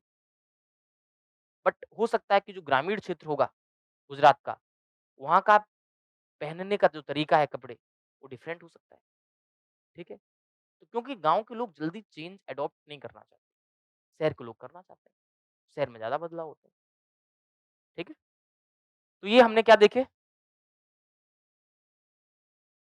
कौन-कौन से फैक्टर हैं जो एटीट्यूड चेंज को इम्पैक्ट करते हैं। अब इसके बाद एटीट्यूड के फंक्शन क्या हैं?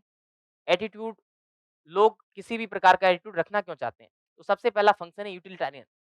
कोई भी व्यक्ति किसी भी चीज़ के प्रति पॉजिटिव, नेगेटिव एटीट्यूड इसलिए रखना चाहता है क्योंकि उसको रखने से उसको फ़ायदा है, यूटिलिटी है।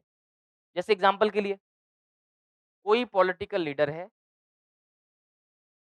और उसको वैसे रिज़र्वेशन पसंद नहीं है।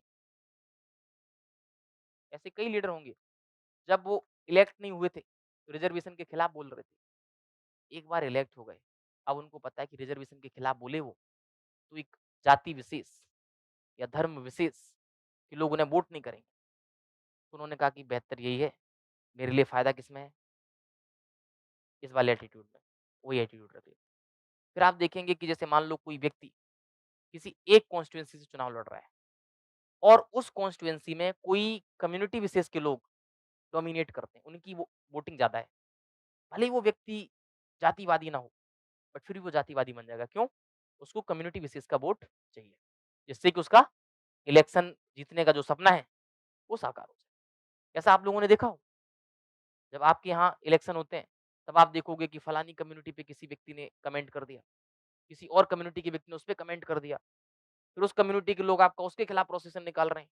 तो ऐसा लोग क्यों करते हैं? क्योंकि उनको उस चीज़ से फ़ायदा होता है। जब हमें किसी भी चीज़ से बेनिफिट हो रहा है, किसी भी एटीट्यूड को रखने से, तो हम वो एटीट्यूड रखते हैं। ठीक है? ये यहाँ पे लिखा हुआ है politicians shows positive attitude towards reservation because as it helps in getting votes. दूसरा आप देखोगे children often acquire a positive feeling about the month of December. क्यों? दिसंबर के महीने में छुट्टी-छुट्टी, क्रिसमस की छुट्टी। दिवाली को लेकर के भी बड़ा पॉज़िटिव एटीट्यूड होता है लोगों के मन में, छुट्टी-छुट्टियाँ हैं। क्रिसमस को लेकर के पॉज़िटिव एटीट्यूड है, छुट्टी-छुट्टियाँ हैं, ठीक है? तो अक्सर क्यों होता है? क्योंकि वो उनके लिए फ़ायदे की चीज़ है। ज़्यादा सर्दी पड़ेगी तो पॉज़िटिव एटीट्यूड। आपके यहाँ सर्दियों में छुट्टियाँ होती हैं ज़्यादा सर्दियों में? हमारे यहाँ होती हैं, क्योंकि नॉर्थ में बहुत सर्दी पड़ती है। तो वहाँ इतनी एक्सेसिव सर्दी पड़ती है कि छुट्टियाँ अनाउंस हो जाती है। गर्मियों में भी सेम होता है। ज़्यादा गर्मियाँ पड़ रही हैं, छुट्टी अनाउंस। बरसात में भी ऐसे होता है। ज़्यादा पानी बरस गया, सब कुछ पानी-पानी हो गया, छुट्टी अनाउंस। तो बच्चों को सब कुछ ज़्यादा ही पसंद आता है, जाना ना पड़े, ठीक है? तो उनको ऐसा क्यों लग रहा है? क्योंकि उसका उनके लिए फ़ायदा है, बेनिफिट है। क्लियर है? तीसरा एग्ज़ाम्पल आप देखोगे कि most people favour A political party which favours low taxes, provides more employment opportunities and increases social welfare benefits. ज़्यादातर लोगों को ऐसी पार्टियां पसंद आती हैं क्योंकि ऐसी पार्टियां आपके फायदे की हैं। जैसे मान लो, इमेजिन करो कि अगर कल को कोई पॉलिटिकल पार्टी आपको टिकट देने के लिए रेडी हो, आपको वही पार्टी अच्छी लगेगी? लगेगी नहीं लगेगी? क्योंकि वो आपकी यूटिलिटी है उसमें। तो अक्सर लोग एटीट्यूड जो है वो यूटिलिटी की वजह से रखते हैं। जो उनको फ़ायदा पहुँचाता है, उसको लेकर के पॉज़िटिव एटीट्यूड, जो नहीं फ़ायदा पहुँचाती है चीज़, उसको लेकर के नेगेटिव एटीट्यूड। फिर है नॉलेज फंक्शन। अब नॉलेज फंक्शन का मतलब ये है कि अक्सर आप देखोगे जो एटीट्यूड है, वो आपको एक प्रकार से नॉलेज प्रोवाइड करने का काम भी करता है। जैसे मान लो कोई स्टूडेंट है, जिसका किसी कॉलेज को लेकर के नेगेटिव एटीट्यूड है, उसको हर एक चीज़ गलत ही दिखेगी। जैसे मैंने एक आपको एक दिन एक बात भी बताई थी, 2 लाइनें हिंदी की बताई थी कि सब किताबें हैं गलत, सारे अदब झूठे हैं और एक झूठे को लगता है कि सब के सब झूठे हैं। समझ रहे हो? तो ये जो सोच है, वो उसको फ़ायदा पहुँचा रही है। जैसे आप देखोगे कि कोई व्यक्ति है, किसी स्टेट का हिस्सा है या किसी रीजन का हिस्सा है और उसको उस रीजन में रहना नहीं है, फ़ोर्सफुली उसको रखा गया है, ठीक है? ऐसा होना नहीं चाहिए समय वैसे, बट फिर भी मान लो कि अगर तुम्हारे मन में प्रिपरेशन को लेकर के नेगेटिव आ जाए, तो फिर समय से कोई भी काम कहा जाएगा, उस समय कोई लगेगा नहीं यार, ये मेरे हित में नहीं है। तो वही चीज़ है, जैसे आप में से कई लोग कॉलेज में गए होंगे, तो कई लोगों ने कॉलेज को बहुत एन्जॉय किया होगा, ठीक है? कई लोग ऐसे होंगे जिन्होंने कॉलेज को बिल्कुल भी एन्जॉय नहीं किया होगा। घर वालों ने फ़ोर्सफुली कॉलेज में से धक्का देके भेज दिया। अब आपका मन कर रहा है कि कब ये कॉलेज बंद हो जाए, और बंद कराने के चक्कर में लोगों ने इतनी बददुआएँ दी, कोविड-19 आ गया, पूरी ग्रेजुएशन हो गई उनकी बिना कॉलेज के, ठीक है? तो ऐसे लोग भी रहे होंगे। तो कहने का कुल मिला के मतलब ये है कि कई बार लोग एटीट्यूड इसलिए रखते हैं क्योंकि वो एटीट्यूड उनको किसी भी चीज़ के बारे में नॉलेज प्राप्त करने में हेल्प करता है। जैसे आप ये देखोगे कि फ़ास्ट फूड के प्रति हम नेगेटिव एटीट्यूड क्यों रख रहे हैं? क्योंकि कहीं न कहीं फ़ास्ट फूड जो है, वो हमें पता है कि वो गलत है। तो हमें नॉलेज का काम कर रहा है। जैसे आपने आपसे किसी ने कहा कि ये फ़ास्ट फूड होता है, आपने कहा फ़ास्ट फूड गलत ही होता है, आपने खाया, ठीक है? तो कई बार व्यक्ति एटीट्यूड इसलिए रखता है क्योंकि वो उसको बाकी की चीज़ों को इवैल्यूएट करने में मदद करता है। जैसे आप देखेंगे कि कुछ लोग जो न्यूक्लियर एनर्जी से फ़ैमिलियर नहीं है, नेगेटिव एटीट्यूड रखते हैं न्यूक्लियर एनर्जी के प्रति, तो उनसे कभी भी पूछा जाएगा, वो कहेंगे न्यूक्लियर एनर्जी जो है, वो खराब ही होती है। क्यों खराब होती है? उससे रेडिएशन फैलता है। उन्हें पता ही नहीं है कि उसके बहुत सारे बेनिफिट भी हैं, बट वो करना भी नहीं चाहते। जैसे जीएम क्रॉप को लेकर के, कुछ लोग उसको नेगेटिव ही मान के चलते हैं। उनको ऐसा लगता है कि ये नॉलेज रखने से उनको फ़ायदा हो जाएगा, ठीक है? तो ध्यान रहे कि कई बार आप ये देखोगे कि कुछ लोग एटीट्यूड के माध्यम से दुनिया को समझने की कोशिश करते हैं। इसलिए वो पर्टिकुलर टाइप का एटीट्यूड रखते हैं। जैसे कुछ लोग देखेंगे आप पॉजिटिव एटीट्यूड रखते हैं, वो हर चीज़ में पॉजिटिविटी निकालने की कोशिश करते हैं। तो कहीं न कहीं दुनिया को समझने के लिए उनका वो जो एटीट्यूड है, वो हेल्प कर रहा है, इसलिए उन्होंने वो एटीट्यूड रखा हुआ है। फिर ऐसे ही आप देखेंगे, अब इसमें हम एक चीज़ और समझ लेते हैं, इसी चीज़ में कि people who are not familiar with new, ये तो मैंने बता ही दिया आप लोगों को। तीसरा जो एटीट्यूड का काम है वो ईगो डिफेंसिव है, ठीक है? ईगो डिफेंसिव का मतलब ये हुआ, कई लोग कुछ एटीट्यूड इसलिए रखते हैं, जिससे उनका ईगो सैटिस्फाई होता है। जैसे मान लो, मैं विराट कोहली की तरह नहीं खेल पाता, तो मैं कहूँगा देखो क्रिकेट-विकेट उन लोगों का खेलने का काम है, जो पढ़ाई-लिखाई नहीं करते, है ना? हम पढ़ने-लिखने वाले लोग हैं। हमें कहाँ क्रिकेट खेलने का टाइम है, इसलिए मैं क्रिकेट नहीं खेल पाता। अगर मैं भी विराट कोहली की तरह प्रैक्टिस किया होता, तो मैं भी क्रिकेट खेल लेता। समझ रहे हो? इससे मेरा ईगो सैटिस्फाई हो गया।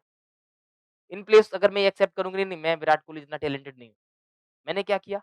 अपनी चीज़ों को कवर अप कर दिया। अक्सर लोग ऐसा करते हैं, देखा होगा आपने। किसी से पूछा गया कि तुम डांस क्यों नहीं कर पाते? तो वो ये नहीं कहेगा कि मुझे डांस सच में नहीं आता, क्योंकि डांस में जो मूवमेंट होना चाहिए, वो मेरी बॉडी में मूवमेंट ही नहीं है। वो कहेगा देखो डांस-वांस जो है ना, ये वो लोग करते हैं जिन लोगों के पास कोई काम नहीं होता है। हम जैसे पढ़ने-लिखने वाले लोग डांस-वांस में विश्वास नहीं रखते। डांस तो आपका लड़कियों का काम है, लड़कियों तक ही सीमित रहे तो अच्छा होगा। पुरुष समाज को आपका अलग का दूसरे काम करने चाहिए, पढ़ाई-लिखाई वाले काम। तो यानी आपने अपने ईगो को सैटिस्फाई कर लिया। किसी ने आपसे कहा कि जैसे आपका प्रीलिम्स में क्यों नहीं हुआ? तो अब आपको ईगो सैटिस्फाई करना है। हो तो जाता सर प्रीलिम्स में, बट प्रॉब्लम ये हुई कि मुझे लगा कि हिस्ट्री कम इम्पोर्टेंट सब्जेक्ट है और हिस्ट्री मैंने नहीं पढ़ा और सारे क्वेश्चन हिस्ट्री के आ गए, इसलिए मेरा नहीं हुआ। समझ रहे हो? तो कुल मिला के कहने का मतलब है जब आप अपने ईगो को सैटिस्फाई करने के लिए, अपने आप को सेल्फ पिटी महसूस न कराने के लिए कोई भी एटीट्यूड रख लेते हैं, उसे क्या बोलेंगे? Ego defensive function attitude. ठीक है? वैसा होता है। आप अक्सर देखोगे, फेल हो गए चलो, कोई बात नहीं शायद ये नौकरी मेरे लिए बनी नहीं थी, कुछ बड़ा है, ज़िंदगी में लिखा हुआ है। ठीक है? Ego satisfied. इस प्रकार के काम भी करते हैं अपन। ठीक है? तो ये भी इसका फंक्शन है। जैसे आप देखोगे one is not able to play like Virat Kohli. However, instead of accepting this truth to protect self-esteem, one can say that you don't like cricket and you are interested only in intellectual activities. आप intellectual activities में involve है। अब यहाँ पे मैं आपको और भी चीजें बताता हूँ। इंसान अपने ईगो को डिफेंड कैसे करता है। जब भी आपका ईगो हर्ट होता है, तो आप उसे डिफेंड कैसे करते हैं। ईगो बहुत खतरनाक चीज है और आप में से ऐसा कोई नहीं होगा जो अपने ईगो को डिफेंड ना करता हो। डायरेक्ट, इनडायरेक्ट तरीके से आप अपने ईगो को डिफेंड करते ही करते हैं। ठीक है? जैसे पहला टर्म क्या है? डिनायल। सबसे पहले तो आप क्या करते हैं? अपनी कमियों को एक्सेप्ट करने के लिए रेडी नहीं होते कि आपकी ये कमी भी है। जैसे आप देखेंगे कि कोई लीडर के सपोर्टर है, मान लो hypothetically I am a supporter of a leader A. ठीक है? मुझे पता है कि लीडर ए की एक कमी है। आप कहते रहो, मैं कहूँगा नहीं, नहीं, मैं नहीं मानता। मैं एक्सेप्ट ही नहीं करूँगा। क्योंकि अगर मैंने ये मान लिया, तो मेरे ऊपर प्रश्न चिन्ह खड़ा हो जाएगा ना कि मैं ऐसे व्यक्ति को सपोर्ट कर रहा हूँ, जो ऐसा भी है। अक्सर लोग अपने ईगो को सैटिस्फाई करने के लिए सामने वाले की नेगेटिव चीज़ एक्सेप्ट करने के लिए रेडी ही नहीं होते। ठीक है? पेरेंट्स के केस में आप ऐसे ही करते हैं। कई बार आप ये दिखाने के लिए कि आपके पेरेंट्स अच्छे हैं, आपके पेरेंट्स सपोर्टिव हैं, आप क्या करते हैं? अपने पेरेंट्स की नेगेटिव चीज़ों को एक्सेप्ट करने के लिए रेडी ही नहीं होते। ठीक है? तो डिनायल भी एक ईगो सैटिस्फाई करने का तरीका है। दूसरा तरीका है प्रोजेक्शन। जैसे मान लो कोई पर्सन है, करप्ट है, बट वो कहेगा मैं अकेला करप्ट नहीं हूँ, सब लोग करप्ट हैं। जैसे थोड़ी देर पहले मैंने झूठे वाली बात की थी ना, वही कि सारी सब किताबें हैं गलत और सारे अदब झूठे हैं। एक झूठे को लगता है कि सब के सब झूठे हैं, है ना? तो वो प्रोजेक्ट करेगा, ऐसा नहीं है मैं ही करप्ट हूँ, हर एक व्यक्ति करप्ट है, मैं कैसे सर्वाइव करूँगा बिना करप्शन के? तो अपने आप को ईगो सैटिस्फाई करो, ठीक है? आप बिना हेलमेट के चल रहे हैं, किसी ने आपसे कहा कि आप हेलमेट क्यों नहीं लगाते हैं? आपने कहा कि मैं अकेला लगा के अजीब लगता हूँ, कोई हेलमेट लगाता नहीं है। तो आपने अपने आप को प्रोजेक्ट कर दिया चूँकि सब लोग ऐसे हैं, इसलिए मैं भी ऐसा ही हूँ। दूसरा तरीका ये हो गया। पहला, गलती एक्सेप्ट मत करो अपनी। दूसरा तरीका, सब लोग ऐसे हैं, तो हम भी ऐसे हैं। तीसरा तरीका है रेशनलाइज़ेशन का। जैसे आपने कोई चीज़ एक्सेप्ट नहीं कर पाए, जैसे मान लो आपने सुना होगा लोमड़ी बोलती है ना, अंगूर नहीं मिले तो अंगूर खट्टे हैं, वही वाला केस। कि मान लो कोई व्यक्ति पावर को क्लेम नहीं कर पाता, आपका अटेम्प्ट नहीं निकलता, तो आप ये कह देते मुझे लगता है कि गुजराती लोगों के साथ गलत होता है, इसीलिए मैं आईएएस नहीं बन पाया। क्योंकि मैं इंडिजिनियस लैंग्वेज को पढ़ के यूपीएससी निकालने की सोच रहा था और मुझे लगता नहीं है कि यूपीएससी वाले इंडिजिनियस लोगों को कुछ फ़ायदा भी देते हैं, इसलिए मैंने आईएएस बन पाया। आपने क्या कर दिया? रेशनलाइज़ कर दिया, आप तो बढ़िया हैं, वही खराब है, ठीक है? रेशनलाइज़ेशन। तो रेशनलाइज़ेशन में क्या देखोगे? Those who often fail to achieve power often claim that the power corrupts, increases responsibility, causes destruction and creates hatred. इसीलिए आप पावर को एक्वायर नहीं करना चाहते। जैसे शादी को लेकर के, अक्सर कई लोग होते हैं जो शादी नहीं करते, जैसे अभी आपने देखा होगा। अब ये चीज़ मुझ पे अप्लाई मत करना है ना, तो चूँकि अभी मेरे लिए टाइम है, I will just I will be 27 years on 8th of November, तो अभी तो टाइम है यार, है ना? तो अभी अच्छा खासा टाइम है मेरे पास। ज़्यादा टाइम हो गया क्या? 27 ज़्यादा हो जाती है इसके? बट हो जाती है ना, इसके बाद भी शादी हो जाती है। हाँ, नहीं, नहीं, अभी अटेम्प्ट इसलिए नहीं दूँगा क्योंकि अ, मेरे पास एक तो मेरा रिसर्च चल रहा है अभी, दूसरा मुझे एज़ ए असिस्टेंट प्रोफ़ेसर भी जॉइन करना है, ठीक है?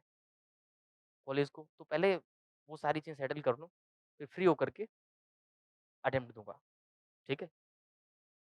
बट कहने का मेरा मतलब ये है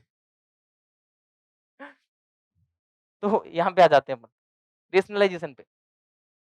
तो जैसे मान लो कि मेरे से कोई पूछता है, मैं अपनी क्यों ले रहा हूँ एग्ज़ाम्पल, हाँ, किसका एग्ज़ाम्पल ले रहा था? कैटेगोरिकल इम्पेरेटिव जो है, इमैनुअल कांत ने दिया। इमैनुअल कांत से किसी ने पूछा, आपने शादी क्यों नहीं की? तो मान लो उसकी शादी भले ही ना हुई हो, वो क्या कहेगा? मैंने शादी इसलिए नहीं की, शादी वाले तो आते थे, बट मेरे पास टाइम नहीं था उनसे मिलने का। I am a very punctual. और चूँकि शादी करने से क्या होगा, पत्नी आएगी, सर दर्द होगा, मेरे पास समय रहता नहीं है, टाइम देने का, तो शादी के बाद डाइवोर्स तो होना ही है, निश्चित है। इससे बेहतर है शादी करो ही मत। शादी means time, but I means no time. Wife को चाहिए टाइम। जब ये तीनों चीज़ें आपस में कॉन्ट्रास्ट करेंगे, इसका मतलब तीनों चीज़ें हो नहीं पाएँगी। रिज़ल्ट ये होगा कि सेपरेशन हो जाएगा। तो इससे अच्छा है कि बाद में सेपरेशन हो, अभी से ही सेपरेशन करके चलो, तो झंझट भी नहीं लेना पड़ेगा। समझ रहे हो? इस प्रकार का क्लेम करके मैंने रेशनलाइज़ कर दिया कि ये चीज़ गलत है, इसलिए हम ऐसा नहीं करते। ठीक है? तो रेशनलाइज़ेशन के द्वारा भी लोग क्या करते हैं, एक प्रकार से अपने ईगो को सैटिस्फाई करते हैं। अपनी कमियों को एक्सेप्ट नहीं करना है, रेशनलाइज़ करो। फिर डिस्प्लेसमेंट, इसका सबसे बेहतरीन तरीका, आप ऑफ़िस में जाते हैं, आप में से कई लोगों ने काम किया है, वर्क किया है। ऑफ़िस में आपके बॉस ने आपकी मतलब पिटाई नहीं की है, बहुत डाँटा है, आपको बहुत स्कोल्ड किया, आपको बहुत उल्टा-सीधा कहा, आप फ्रस्ट्रेशन में आए। तब तक क्या हुआ कि आप एक सीट पे बैठे थे, एक व्यक्ति ने आकर के आपसे कह दिया कि भाई साहब खड़े हो जाओ, आपको शर्म नहीं आ रही है? मैं आपका डिसेबल व्यक्ति हूँ और आप वैसे ही भरे बैठे थे, आपने उसकी पिटाई करना स्टार्ट कर दिया। यानी आपका जो फ्रस्ट्रेशन है, आपने किसी और पे डिस्प्लेस कर दिया। और ये इसमें आप देखेंगे, if someone is frustrated with his boss who treats him badly, he may go home and kick the dog. ठीक है, ऐसा होता है अक्सर। वॉल पे मारना, गेट पटकना, ठीक है? फिर आप देखोगे कुत्ते को मारना, फ्रस्ट्रेशन दिखाना, beat up a family member to get rid of the frustration in office. पत्नी की पिटाई कर देना, बच्चों की पिटाई कर देना फ्रस्ट्रेशन में, समझ रहे हो? तो ये क्या है? ये भी ईगो को सैटिस्फाई करने के तरीके हैं। और लास्ट तरीका है ऑनरेबल प्राइम मिनिस्टर का तरीका, सब्लिमेशन। सब्लिमेशन का तरीका ये है, आपको फ्रस्ट्रेशन हो रहा है, आपका ईगो हर्ट हो गया, अब आपने कहा अब मैं आईएएस बनूँगा, ठीक है? वो क्या सब्लिमेशन, आपने पूरी नेगेटिविटी कहाँ लगा दी? आईएएस बनने में। आपने देखा भी होगा, तमाम इंडिया में इस प्रकार की मूवीज़ हैं, शादी में ज़रूर आना, जिसमें आप देखेंगे कि उस एक्टर का हार्ट ब्रेक होता है, तो कई लोग आप देखेंगे कि हार्ट ब्रेक के चक्कर में नशे का शिकार हो जाते हैं। तो नेगेटिविटी में ना जाकर के उसने क्या किया? सब्लिमेशन किया, पॉजिटिव सब्लिमेशन, और वो आईएएस ऑफिसर बन गया। तो ये क्या है? एक पॉजिटिव एग्ज़ाम्पल, ईगो को सैटिस्फाई करने का, कि भई हम ये करके आप अपने आप को इतना ऊँचा बना लेंगे कि जिस व्यक्ति ने हमें रिजेक्ट किया है, वो भी पछताए कि क्या व्यक्ति था। समझ रहे हो? फिर आप देखोगे वैल्यू एक्सप्रेशन। वैल्यू एक्सप्रेशन का मतलब ये हुआ कि कई, अच्छा ये अगला फंक्शन है। ये तो हमने किसकी बात करी यहाँ तक? ईगो को सैटिस्फाई करने की। ईगो को सैटिस्फाई करने के कितने तरीके हैं? 5 तरीके। याद हो गए? पहला डिनायल, दूसरा प्रोजेक्शन, तीसरा रेशनलाइज़ेशन, चौथा डिस्प्लेसमेंट, पाँचवाँ सब्लिमेशन। ठीक है? तो जो कि हमने ऊपर पढ़ा था ना ईगो डिफेंसिव फंक्शन एटीट्यूड का। तो ये अपने ईगो को सैटिस्फाई करने के तरीके हैं। फिर आप है वैल्यू एक्सप्रेशन। वैल्यू एक्सप्रेशन का मतलब ये हुआ, अगर कोई व्यक्ति रिलीजियस है, तो आप देखोगे वो हमेशा रिलीजन को लेकर के बड़ा पॉजिटिव रहेगा। हमेशा मंदिर जाना, मंदिर में प्रार्थना करना, हमेशा आप देखोगे वो इस प्रकार से अपने आप को प्रोजेक्ट करेगा कि लोग उसको जाने कि हाँ, ये रिलीजियस है। जैसे कोई व्यक्ति आपका ऑनेस्ट है, तो बार-बार कहेगा कि दुनिया में बहुत डिसऑनेस्टी है, बट मेरे से सीखो, मैं कितना ऑनेस्ट हूँ, मैं ऐसा हूँ, मैं वैसा हूँ। हमेशा हेट्रेड शो करेगा, ये लिखा हुआ है कि attitude serves to express one's central values and self concept. ठीक है? जैसे एग्जांपल में आप देखोगे कि attitude towards a controversial political issue. जैसे उदाहरण के लिए मान लो आपकी वैल्यू नेशनलिज्म की है, ठीक है? और आर्टिकल 370 की बात चल रही है। तो आप ऐसा कुछ नहीं करेंगे आर्टिकल 370 के बारे में, जिससे ये शो हो जाए कि आप देशद्रोही हैं। करेंगे क्या? नहीं।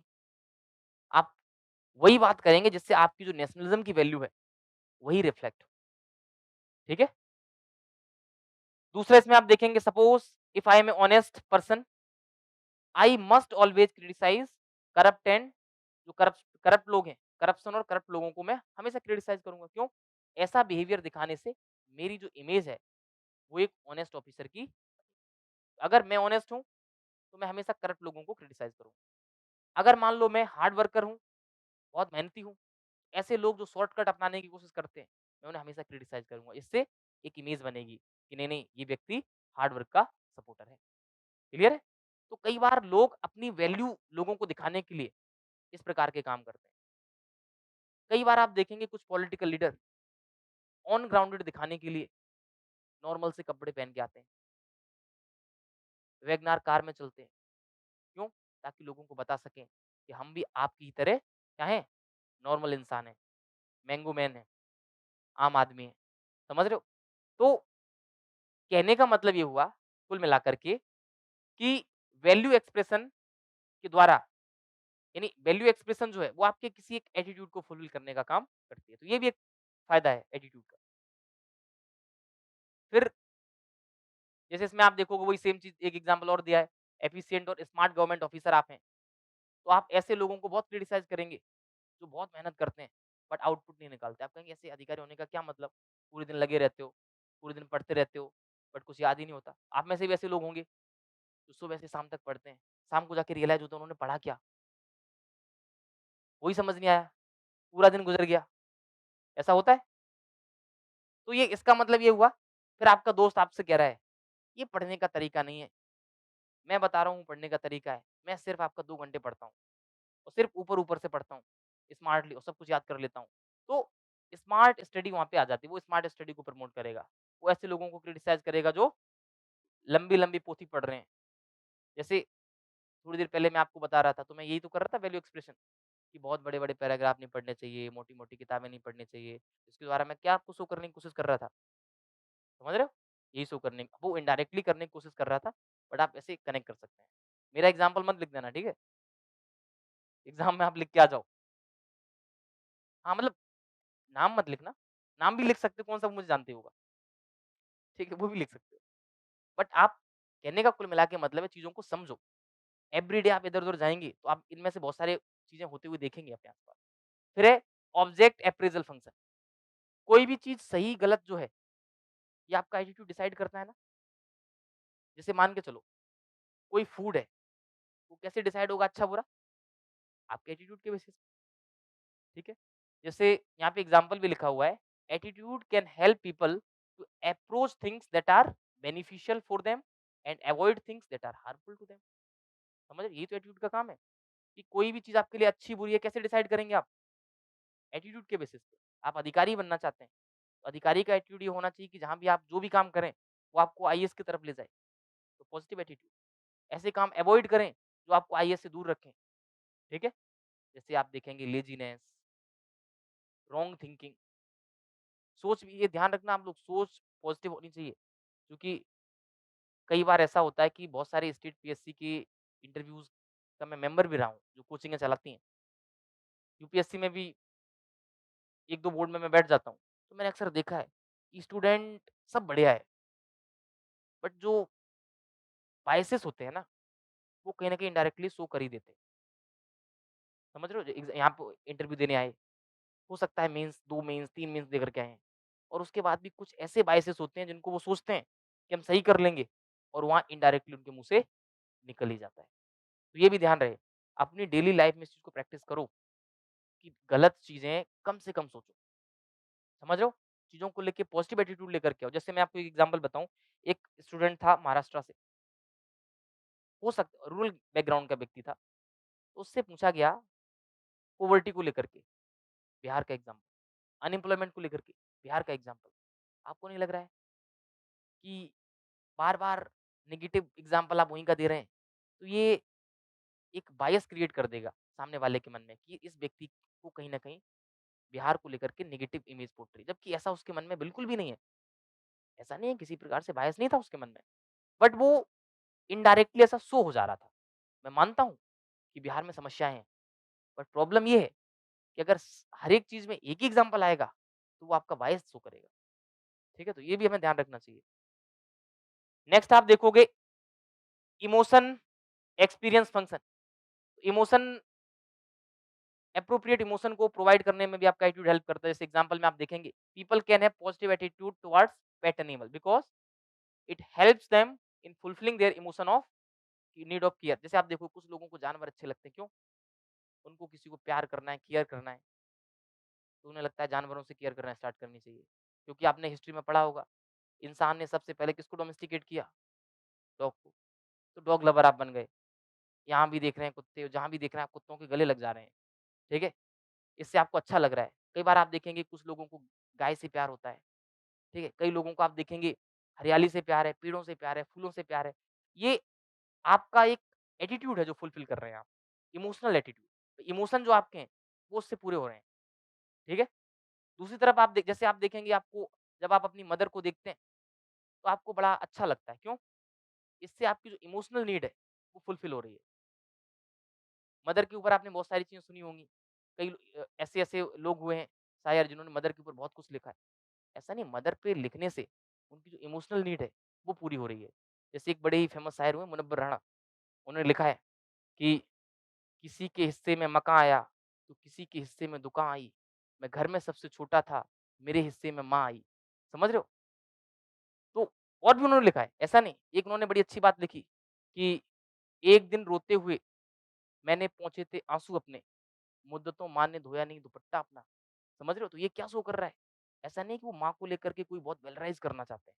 उनको अपनी माँ से प्यार रहा है और बार-बार लिख कर के उनकी माँ प्राउड महसूस कर रही हैं, इसलिए वो ऐसा कर रहे हैं। ठीक है? तो इमोशनल फंक्शन है। कोई अगर किसी को प्यार कर रहा है, कोई किसी को पैम्पर कर रहा है, इमोशन शो कर रहा है, ये उसका क्या है? एटीट्यूड का फंक्शन, जो वो फुलफिल करना। ठीक है ना? ध्यान रहे, इसमें ऐसा नहीं है कि कोई किसी को पैम्पर कर रहा है, प्यार कर रहा है, केयर कर रहा है, इसमें कोई बहुत बड़ा काम कर रहा है, नहीं। वो अपना खुद का फ़ायदा देख रहा है। ठीक है? जब आप अपने लोगों के लिए करते हो, उनके चेहरे पे खुशी देखते हो, तो इससे आपके इमोशन सैटिस्फाई होते हैं। ठीक है? फिर आप देखोगे सोशल एडजस्टिव फंक्शन। अब इसमें आप देखोगे कि सोशल एडजस्टेड फंक्शन का मतलब ये हुआ कि जब समाज में आप अपने आप को फिट करने के लिए, ठीक है? समाज में एडजस्ट करने के लिए, जब कोई आप एटीट्यूड रखते हैं, वो social एडजस्टिव।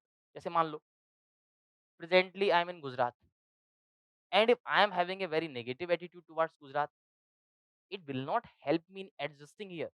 So it is better to have positive attitude because this attitude will help me. क्योंकि यहाँ पे अगर रहना है, तालाब में रह के मगरमच्छ से दुश्मनी अच्छी नहीं होती। तो जो लोग फ़ोक कल्चर की रिस्पेक्ट नहीं कर सकते, आप देखोगे वो एडजस्ट नहीं कर पाएँगे। भले ही फ़ोक कल्चर के लोग कुछ भी ना कहें, फिर भी आप एडजस्ट नहीं कर पाएँगे। इसलिए फ़ोक कल्चर की रिस्पेक्ट करना चाहिए। क्यों? ये आपको सोशल एडजस्टमेंट में हेल्प करेगा। इसमें एग्ज़ाम्पल भी लिखा हुआ है। A designer T-shirt such as one with embroidered horse, और मान लो कोई भी आपका ब्रांड का लोगो है, ठीक है? तो वो आपको कम्युनिकेट करने में मदद करता है कि ये जो कपड़े आपने पहने हुए हैं, वो किस ब्रांड के हैं, ठीक है? जैसे आप देखते हैं मोबाइल फ़ोन, जैसे आपने देखा कि किसी ने एप्पल को खा के उस पे लगा दिया है, आपकी बर्थ शो हो जाती है, this person is owning Apple phone, Apple का प्रोडक्ट, इसका मतलब है होगा पैसा, ये बात अलग है ईएमआई पे ले लिया हो, उधार ले लिया हो, कि जब तक इस फ़ोन की ईएमआई जाएगी, तब तक ये फ़ोन खराब हो जाएगा। बट ये आपकी वर्थ को तो शो कर रहा है। अगर आप सोचो, आपने ब्रांडेड कपड़े पहन रखे हैं, तो ये दिखा रहा है कि हाँ, ये व्यक्ति ओन करता है। सोसाइटी में एडजस्ट कर पाएँगे। अगर आप हायर क्लास का अपने आप को दिखाना चाह रहे हैं, आप बताना चाह रहे हैं कि हम अमीर हैं, तो ऐसा तो नहीं है कि अमीर दिखाने के लिए आप साइकिल से आएँगे, झोपड़ी में रहेंगे। आपको दिखाना पड़ेगा ना, आपको के पास गाड़ी होनी चाहिए, आपके पास बंगलो होना चाहिए, तभी तो लोग आपको अमीर मानेंगे। तो एटीट्यूड इन सब चीज़ों में भी हेल्प करता है, ठीक है? अब ये नहीं कहना है कि मेरी पैतृक संपत्ति किसी जगह है, जहाँ से मेरा कोई वास्ता नहीं है और इसलिए मैं आपका करोड़पति हूँ, ये सब नहीं चलेगा, ठीक है? फिर आप देखोगे एप्लीकेशन क्या है एटीट्यूड के सिविल सर्विसेज में, तो एज़ ए सिविल सर्वेंट आपको एटीट्यूड कैसे हेल्प कर सकता है? तो सबसे पहला एटीट्यूड आपके अंदर की प्रॉब्लम सॉल्विंग कैपेसिटीज़ को बढ़ाता है। अगर अच्छा एटीट्यूड है, तो आप प्रॉब्लम सॉल्वर बनेंगे। आप लोगों को हो सकता है आप लोगों ने इस प्रकार की चीज़ें देखी हों। गुजरात में उतना पॉलिटिक्स नहीं होता है, उतना पॉलिटिकल उथल-पुथल आपको नहीं देखने को मिलेगी। थोड़ा-सा पीसफुल स्टेट है।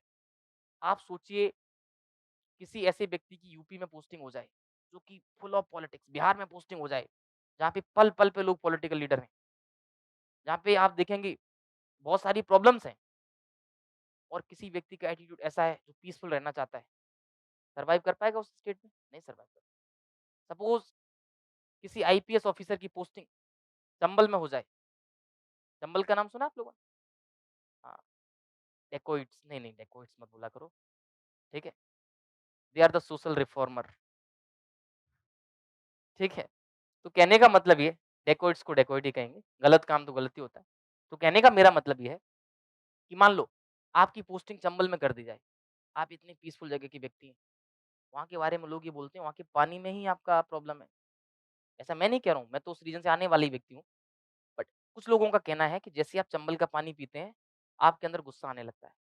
वहाँ पे आप देखेंगे कि व्यक्ति ऐसा नहीं खराब लोग नहीं है, पर उनका जो टोन है, कोई व्यक्ति एकदम नॉर्मल व्यक्ति रिक्शा पुलर भी है, उसका भी टोन आपको एक अलग ही दिखेगा, एटीट्यूड वाला टोन।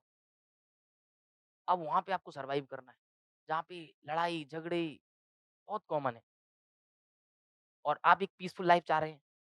अगर आपका एटीट्यूड उस प्रकार का आप सर्वाइव नहीं कर पाएँगे, आप सकम्ब कर जाएँगे।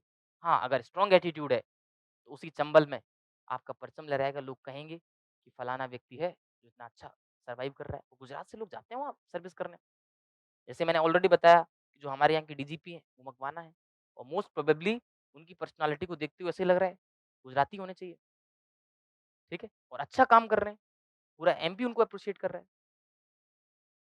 तो कहने का मतलब ये है कि जैसे आप देखेंगे हमारे मध्य प्रदेश के एक आईएएस ऑफिसर हैं, पी नरहरि, तो इनके मन में पॉजिटिव एटीट्यूड था डिसेबल्ड लोगों को लेकर के।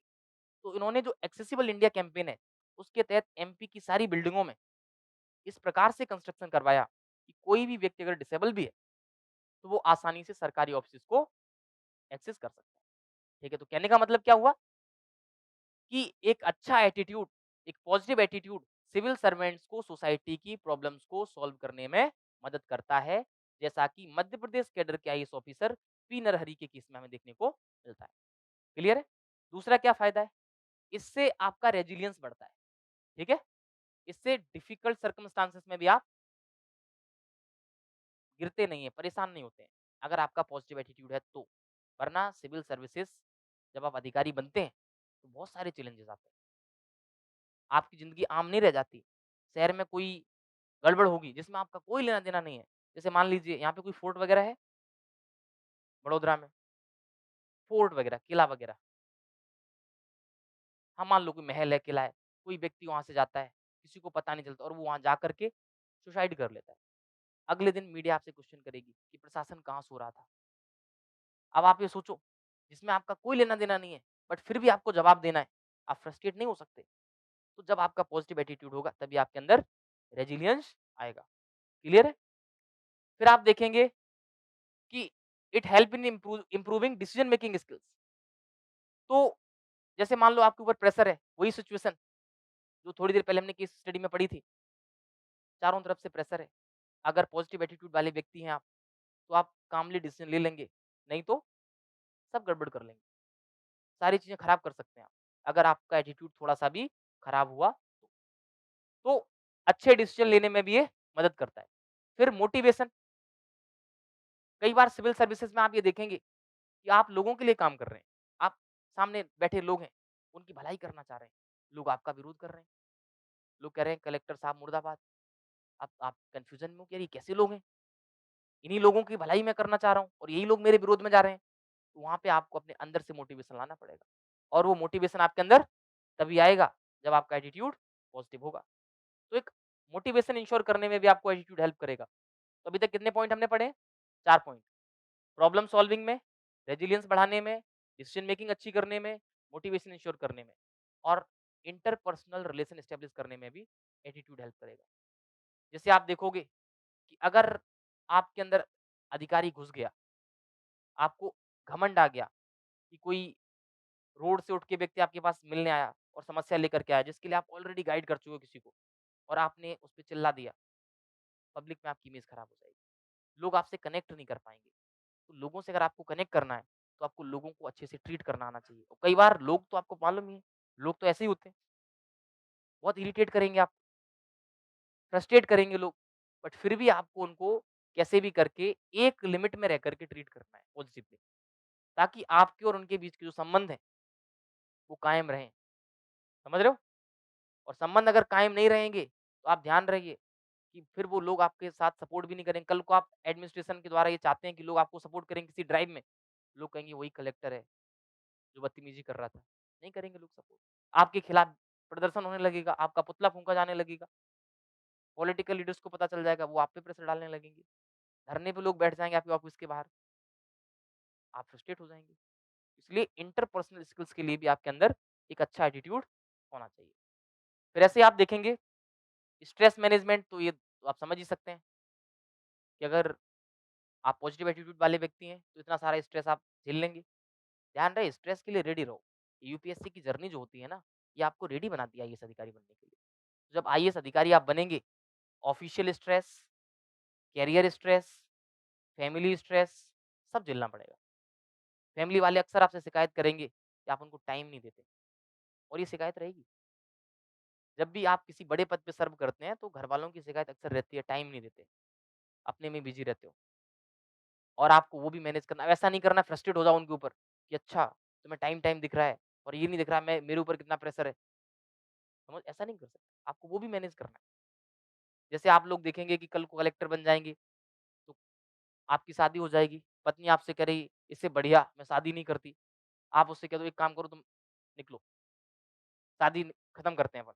ऐसा भी नहीं कर सकते, क्योंकि आपको पता होना चाहिए कि अगर किसी व्यक्ति ने आपसे शादी की है, तो आपकी उसके प्रति भी ज़िम्मेदारी है। तो ये सब आपको मैनेज करना है, सब बैलेंस करना है और ये तभी संभव है जब आपके अंदर पॉजिटिव एटीट्यूड होगा। तो पॉजिटिव एटीट्यूड आपके अंदर स्ट्रेस मैनेजमेंट, प्रोडक्टिविटी बढ़ाने में और कॉन्स्टिट्यूशनल वैल्यूज़ को अपहोल्ड करने में भी मदद करेगा।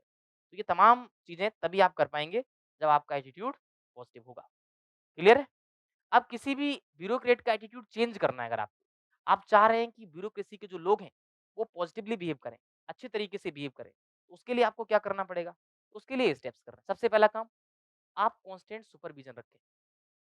जब आप निगरानी में होते हैं ना, तब आप सही से काम करते हैं। समझ रहे हो?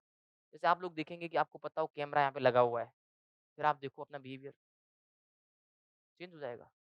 आपको पता चल जाए, जैसे आप देखेंगे आपके बेडरूम में कैमरा नहीं होता और आप लोग बेहतर जानते हैं कि किस प्रकार से आप वहाँ रहते हैं, ठीक है? सब कुछ अस्त-व्यस्त डला हुआ है। 1-2 ऐसे लोग होते होंगे जो अरेंजमेंट से रहते होंगे, बट कब तक अरेंजमेंट रखेंगे आप? कितना अरेंजमेंट रखेंगे? जैसे अभी हमने अपनी रिसर्च के टाइम पे हमें एक प्रोजेक्ट मिला था कि जो गेस्ट आते हैं डिफरेंट डिफरेंट होटल्स में, उनके बिहेवियर को स्टडी करना था। तो हमने जब जाकर के कुछ 5 स्टार होटल्स में बात की, तो वहाँ भी लोग वैसे ही करते हैं। जब वो आते हैं, तब सब कुछ वेल अरेंज्ड होता है। जब वो जाते हैं, सब कुछ खराब करके जाते हैं। कई लोग तो और भी खतरनाक होते हैं। जब रेलवे में हमने स्टडी की, तो उसमें देखा कि थर्ड एसी में सबसे ज़्यादा जो बेडशीट चोरी की घटनाएँ होती हैं, सबसे ज़्यादा होती हैं। रेलवे की जो बेडशीट्स होती हैं ना, जो आपको मिलती हैं, वो सबसे ज़्यादा थर्ड एसी में चोरी होती हैं। पहले स्लीपर में मिलती थी, तो उसमें 20% रेशियो होता था, हर बार गायब हो जाता था। सरकार ने उसको बंद ही कर दिया। बट आज आप देखेंगे कि कुछ जो गाड़ियाँ हैं, दुरंतो वगैरह जिसमें स्लीपर कोच होता है तो आप कुछ पे करके उनको ले सकते हैं। बट ये रीज़न है। तो कहने का कुल मिला के मतलब ये अगर यहीं आप देखेंगे वंदे भारत, कैमरे लगे हुए हैं, हर एक चीज़ रिकॉर्ड हो रही है। आप देखेंगे बहुत कम इंस्टांसेस होंगे कि कोई बिना टिकट चढ़ जाए उसमें, कोई टीटी आपसे रिश्वत ले ले, आपको मिसबिहेव कर दे। कभी आप जाना, आप तो अक्सर ट्रैवल करते रहते होंगे, कितना सॉफ्टली ट्रीट करते हैं प्रीमियम ट्रेन्स में। और वहीं आप देखेंगे कि ऐसी जगह जहाँ पे कोई इंस्पेक्शन नहीं है, तो सरकारी अधिकारियों के भाव बदल जाते हैं। तो सुपरविज़न लोगों को एथिकल बनाएगी, अगर हम उनको कॉन्स्टेंटली सुपरवाइज़ करते हैं तो। दूसरा रिवार्ड और पनिशमेंट, अगर आपको पता है कि आप अच्छा काम करेंगे, तो सिविल सर्विसेज डे पे सरकार आपको रिवार्ड देगी, तो आप अच्छे काम करना स्टार्ट कर देंगे। वो रहेगा ना प्रेसिडेंट मेडल लाना है, प्राइम मिनिस्टर मेडल लाना है, एक्सीलेंस जो अवार्ड मिलता है 21 अप्रैल को, वो लाना है हमें। इस चक्कर में अगर आप रहेंगे, रिवार्ड के चक्कर में, तो आप अच्छा काम करेंगे। आपने अक्सर देखा होगा आप में से सारे लोग स्कूल टाइम पे बहुत मेहनत करते थे। टॉपर आना है, टॉपर बनना है, रैंक वन लानी है, ये करना है, वो करना है, तो रिवार्ड है। और दूसरा पनिशमेंट का डर, अगर आप नहीं आए, तो आपको मैनेजमेंट की तरफ से पनिशमेंट मिलेगा, लेक्चर्स नहीं मिलेंगे, ये नहीं होगा, वो नहीं होगा, तो डर के मारे आप बैठ जाते हैं। समझ रहे हो? रिवार्ड और पनिशमेंट भी आप देखेंगे कई हद तक सिविल सर्वेंट्स के एटीट्यूड को चेंज कर सकता है। अगर कोई व्यक्ति लोगों को हम्बली ट्रीट कर रहा है अधिकारी और हम उसको अगर रिवार्ड दे रहे हैं, तो मोटिवेट होगा। अगर कोई गलत ट्रीट कर रहा है और हम उसको पनिशमेंट दे रहे हैं, तो भी वो मोटिवेट होगा कि गलत ट्रैक पे ना जाए। क्लियर है? नेक्स्ट आप देखेंगे patriotic dynamic approach into the problems of development must be one of the top priorities. यानी कहने का हाँ, सर इसमें रिवॉर्ड का ये दिक्कत भी कह सकते हैं कि किसी चीज़ में रिवॉर्ड बहुत ज़्यादा अच्छा हो तो उसके पाने के चक्कर में कुछ गलत काम या अनएथिकल चीज़ कर दे ऑफिसर। नहीं हम इथिक्स से ही रिवार्ड को कनेक्ट कर रहे हैं, एथिकल कंडक्ट से ही रिवार्ड को कनेक्ट कर रहे हैं। आप समझो, जो लोग एथिकल कंडक्ट शो करेंगे they will be rewarded and जो लोग एथिकल कंडक्ट शो नहीं करेंगे दे विल बी पनिश्ड। समझ रहे हो? बाकी के अचीवमेंट की बात नहीं कर रहे हैं, हम एथिक्स से कनेक्ट कर रहे हैं। ठीक है, एथिकल चीजें हम प्रमोट करना चाहते हैं ब्यूरोक्रेसी में, उसके केस में। ठीक है, फिर आप देखोगे पेट्रियोटिक डायनेमिक अप्रोच, यानी जो प्रॉब्लम डेवलपमेंट की है वो टॉप प्रायोरिटीज होनी चाहिए। अधिकारियों को बोलें कि जो लोग हैं वो आपकी प्रायोरिटी होनी चाहिए। तो हो सकता है कि फिर सारी चीजें आपके लिए साइडलाइन हो जाए। जैसे वो केस स्टडी है, अगर आप इसमें देखेंगे कि लोग अगर आपके लिए प्रायोरिटी हैं, तो बाकी की धमकियां ये सब चीजें आपके लिए लेसर इंपॉर्टेंट हो जाएंगी। ठीक है, फिर आप देखोगे constructive and not mercenary psychology. अधिकारियों की बताना है कि अगर आप लोगों का भला कर रहे हैं, तो आप कोई बड़ा काम नहीं कर रहे हैं, आपको इसी के लिए अपॉइंट किया गया है। जैसे एग्जाम्पल के लिए मैं कहूँ, अगर मैं यहाँ खड़े होकर ये कहूँ कि मैं आप लोगों पे बहुत एहसान कर रहा हूँ ये नोट्स दे करके, तो ये गलत अप्रोच है। क्यों? क्योंकि ये हमारी ड्यूटी है। समझ रहे हो? कोई किसी प्रकार के नोट्स देगा, कोई किसी प्रकार के नोट्स देगा। बट ये चीज़ हमारी ड्यूटी है, इसमें किसी भी प्रकार से हम आप लोगों पे कोई एहसान नहीं कर रहे हैं। और अगर हम इस मेंटालिटी में आएँगे, तो हमें ये लगेगा अच्छा, ये लोग डिज़र्व नहीं करते। तो वो एक अलग मेंटालिटी में आप चले जाएँगे। तो कहने का मतलब है कि अगर अधिकारियों को ये बात बताई जाए, कि आप जो भी अच्छा काम कर रहे हैं, ये आपकी ड्यूटी है, ये कोई एहसान नहीं है किसी व्यक्ति पे, तो हो सकता है कि वो चीज़ें समझने का प्रयास करें। जैसे अक्सर आप देखोगे कई अधिकारियों की शिकायत रहती है, जनता तो पागल है, जनता तो बेवकूफ़ है, जनता तो ऐसी है। उन्हें बताना पड़ेगा कि नहीं, जनता के लिए ही आप हैं। आप जनता के नौकर हैं, सेवक हैं। ऐसा नहीं है कि लोग आपको माई-बाप तरह से ट्रीट कर रहे हैं। माई-बाप वाला जो कल्चर था, वो अंग्रेज़ों की देन थी। अब हम सेवक हैं जनता के। आप बोलते हैं ना, प्रधानमंत्री जी हमारे बोलते हैं ना प्रधान सेवक, तो सबसे बड़े सेवक तो वही हैं। कभी भी आप देखना उनको, कि वो कभी भी डिस्क्रिमिनेशन जैसा कोई मैनुअल स्कैवेंजर वगैरह हैं, कोई मान लो हाउ मतलब क्लीनिंग स्टाफ है, उससे अगर आप वो मिल रहे हैं, तो कभी भी आप ये नहीं देखोगे कि उनके लिए अलग से चेयर लगाई जाती है। और पहले ऐसा होता था, प्रधानमंत्री ऊपर बैठते थे, बाकी का क्लीनिंग स्टाफ नीचे बैठ रहा है। बट पहली बार ऐसा होता है, जो प्रधानमंत्री हैं, वो उनके बराबर से बैठते हैं। तो ये मेंटालिटी लानी पड़ेगी अधिकारियों को भी, कि वो सुप्रीम नहीं है, जनता सुप्रीम है। जनता की सेवा के लिए आप बने हैं। ऐसा नहीं है कि जनता की सेवा करके आप उन पे एहसान दिखाएँ। इस मेंटालिटी से बाहर आना पड़ेगा। फिर इनसिक्योरिटी विद जॉब सिक्योरिटी, ये कॉन्सेप्ट लाना पड़ेगा। अक्सर अधिकारियों को लगता है क्या कर लेंगे? शिकायत कर दोगे, ट्रांसफर कर दोगे। इंक्वायरी बिठा दोगे, हटा तो पाओगे नहीं, क्यों? हटाने के लिए यूपीएससी के रिकमेंडेशन चाहिए, यूपीएससी रिकमेंडेशन प्रेसिडेंट को देगी, प्रेसिडेंट हाउस में रखेंगे मतलब सरकार पे क्वेश्चनिंग होगी। तो बहुत लंबी प्रोसेस है, इसलिए आप देखेंगे अधिकारियों को रेयरली निकाला जाता है। तो इसके चक्कर में वो क्या करते हैं, गलत काम करते हैं। तो सरकार को ये चाहिए इनसिक्योरिटी भी इंट्रोड्यूस कर दे, कि अगर कोई भी व्यक्ति अनएथिकल काम करेगा, तो उसको हटाया जा सकता है, निकाला जा सकता है। तो जैसे जो बच्चे जीपीएससी वाले होंगे, जो अधिकारी, उनको ये डर रहता है कि स्टेट उनको निकाल सकता है। आप आईएएस अधिकारियों का एटीट्यूड देखिए, अगर स्टेट गवर्नमेंट उनकी फेवर की नहीं है, वो स्टेट गवर्नमेंट के खिलाफ काम करने लगते हैं। एक यूटी थी, उसमें आप ये देखोगे कि आईएएस अधिकारियों ने वहाँ के सीएम को काम नहीं करने दिया। सीएम काम करना चाह रहे हैं, बट आईएएस अधिकारियों के खिलाफ चले गए और वो व्यक्ति पूरी तरह से नॉन फंक्शनल हो गया। समझ रहे हो? तो ये हो सकता है। तो ये कुल मिला के कहने का मतलब है, जब तक इन लोगों के लिए इनसिक्योरिटी नहीं इंट्रोड्यूस की जाएगी, तो कुछ लोग उस इनसिक्योरिटी का फ़ायदा उठा सकते हैं। उन्हें पता है कि कुछ क्या कर लेंगे, इतना ही हो पाएगा मैक्सिमम। तो अगर ये हम इंट्रोड्यूस करेंगे तो जो अधिकारी करप्ट हैं वो डरेंगे, उनके मन में भय जाएगा। आजकल आप देखते हो किसी अधिकारी को किसी व्यक्ति ने निकाल दिया, फिर दूसरा व्यक्ति आके उसे दोबारा से सिस्टम में इंट्रोड्यूस कर देता है। ऐसा संभव है आज की डेट में। बहुत सिक्योरिटी होती है। आप आईएएस बन जाते हैं, इसका मतलब समझ लीजिए आपको निकालना नेक्स्ट टू इम्पॉसिबल है। तो सरकार को कुछ इनसिक्योरिटी लानी चाहिए, जिससे उनके मन में डर रहेगा। प्राइवेट सेक्टर में क्या डर है सबसे ज़्यादा? अगर आप काम नहीं करोगे, निकाल दिया जाएगा। तो रिवार्ड के चक्कर में लोग ठीक-ठाक काम करना स्टार्ट करते हैं। फिर आप देखोगे concept of welfare state must be the goal of bureaucracy. Bureaucracy का गोल क्या होना चाहिए? लॉ एंड ऑर्डर तक नहीं होना चाहिए। जनता का भला, लोगों का वेलफेयर, ये गोल होना चाहिए। तो उनके मन में पॉजिटिव एटीट्यूड आएगा। और फिर आप लास्ट देखेंगे बिहेवियरल चेंज थ्रू ट्रेनिंग। कुछ लोगों का ट्रेनिंग करवाना पड़ेगा। कुछ भी कर लो, चिकने घड़े जैसी हालत हो रही है, कुछ भी कह दो, बदल ही नहीं रहे हैं। ठीक है? आपने अभी बोला, इधर से सुना, इधर से निकल गया वो, तो उनकी ट्रेनिंग करो। ट्रेनिंग भी एक ऑप्शन होना चाहिए जिसमें उनको बताओ कि आप एथिकली लोगों को कैसे ट्रीट कर सकते हो, कैसे आपको एथिक्स फॉलो करने हैं। और लास्ट है imbibing pride of workmanship and socio psychological approach. यानी आप कर्म ही पूजा है, आप जो भी काम कर रहे हैं वो बेस्ट काम कर रहे हैं, अच्छा काम कर रहे हैं, इस प्रकार का एटीट्यूड लेकर के आओ। तो ये तमाम आइडियल चीज़ें हम अधिकारियों में डाल सकते हैं, जिससे अधिकारी एथिकल हो सकते हैं।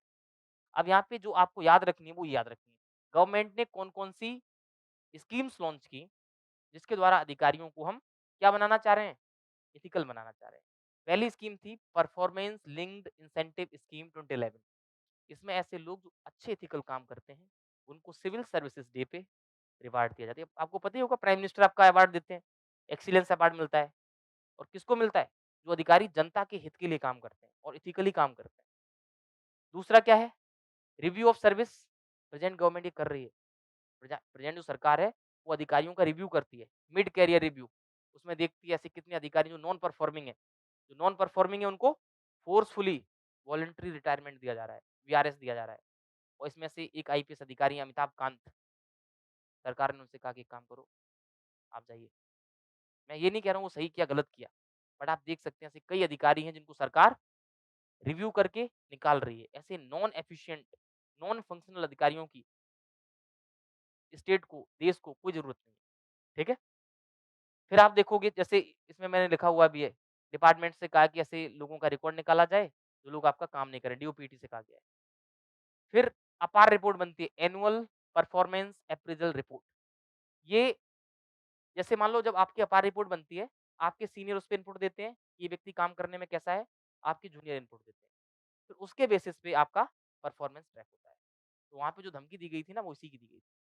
जूनियर, सीनियर मिल करके आपकी रिपोर्ट खराब कर देंगे। तो ध्यान रखना जब आपके प्रमोशन होते हैं, तो जो आपकी रैंक आती है ना सिविल सर्विसेज में, और ये जो यहाँ से आती है रैंक, ये दोनों चीज़ें आपकी प्रमोशन को इम्पैक्ट करती हैं। इसलिए लोग कहते हैं रैंक अच्छी होनी चाहिए। तो अकेली रैंक से काम नहीं चलेगा, आपकी अपार रिपोर्ट भी अच्छी होनी चाहिए। तो हर साल आपकी रिपोर्ट बन के जाती है। पूछ लेना आपके जो भी घर में या सीनियर लेवल पे अधिकारी हों, अप्रेज़ल रिपोर्ट हर व्यक्ति की बन के जाती है। मेरी खुद की भी तो बनेगी। अभी इसमें लिखना पड़ता है हमें कौन से टॉपिक कराने हैं, कौन से नहीं कराने हैं।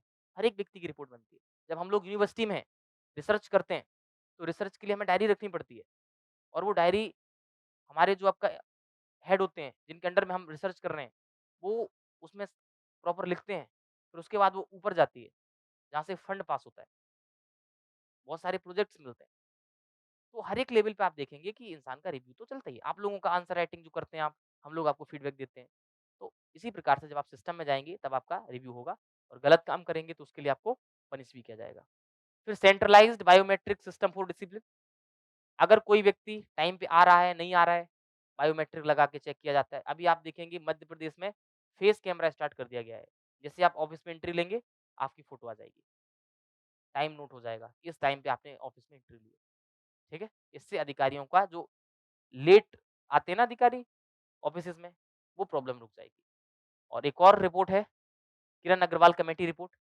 किरण अग्रवाल कमेटी ने कहा था कि अधिकारियों को लवासना में ट्रेनिंग देने की तुलना में क्या करना चाहिए हमें? फील्ड ट्रेनिंग देना चाहिए। इसीलिए आप देखोगे कि भारत भ्रमण नाम की चीज़ आपको कराई जाती है, ठीक है? गाँव विलेज टूर होता है, क्यों होता है? ताकि व्यक्ति जाए, ग्रामीण लेवल पे चीज़ों को समझे, जो अकेडमी में आपने सीखा है, वहाँ पे जाकर के आप समझें, इम्प्लीमेंट करना स्टार्ट करें। तो ये कुछ स्टेप्स हैं सरकार के द्वारा, जो आपको एथिकल बनाने का इनके द्वारा प्रयास किया जा रहा है। अब आप लोग एक चीज़ समझ के जाइए, एटीट्यूड, बिहेवियर पढ़ लेना, समझाने की चीज़ नहीं है, इसलिए इसको हम नहीं समझाएँगे। और दूसरा, comparison between attitude with values, ये भी आप लोग पढ़ लेना, क्योंकि दोनों ही चीज़ हम ऑलरेडी कर चुके हैं। अब कल जो हमारा डिस्कशन स्टार्ट होगा, वो यहाँ से स्टार्ट होगा, why a civil servant have negative attitude. उसके बाद फिर हम ब्यूरोक्रेटिक और डेमोक्रेटिक एटीट्यूड समझेंगे, फिर पॉलिटिकल एटीट्यूड समझेंगे बहुत जल्दी, और मोरल एटीट्यूड, साइंटिफिक एटीट्यूड, और उसके बाद ये जो भी चीज़ें हैं, इनको खत्म करने के बाद कल की मॉर्निंग शिफ्ट में ही हम सोशल इन्फ्लुएंस मैं नहीं समझाऊँगा, उसका रीज़न है। सोशल इन्फ्लुएंस वही है जो पर्सुएसिव कम्युनिकेशन है। तो पर्सुएसिव कम्युनिकेशन पहले समझेंगे, उसके बाद सोशल इन्फ्लुएंस को हम क्विकली गो थ्रू करके आगे बढ़ जाएँगे। कल आपका टॉपिक स्टार्ट होगा इमोशनल इंटेलिजेंस।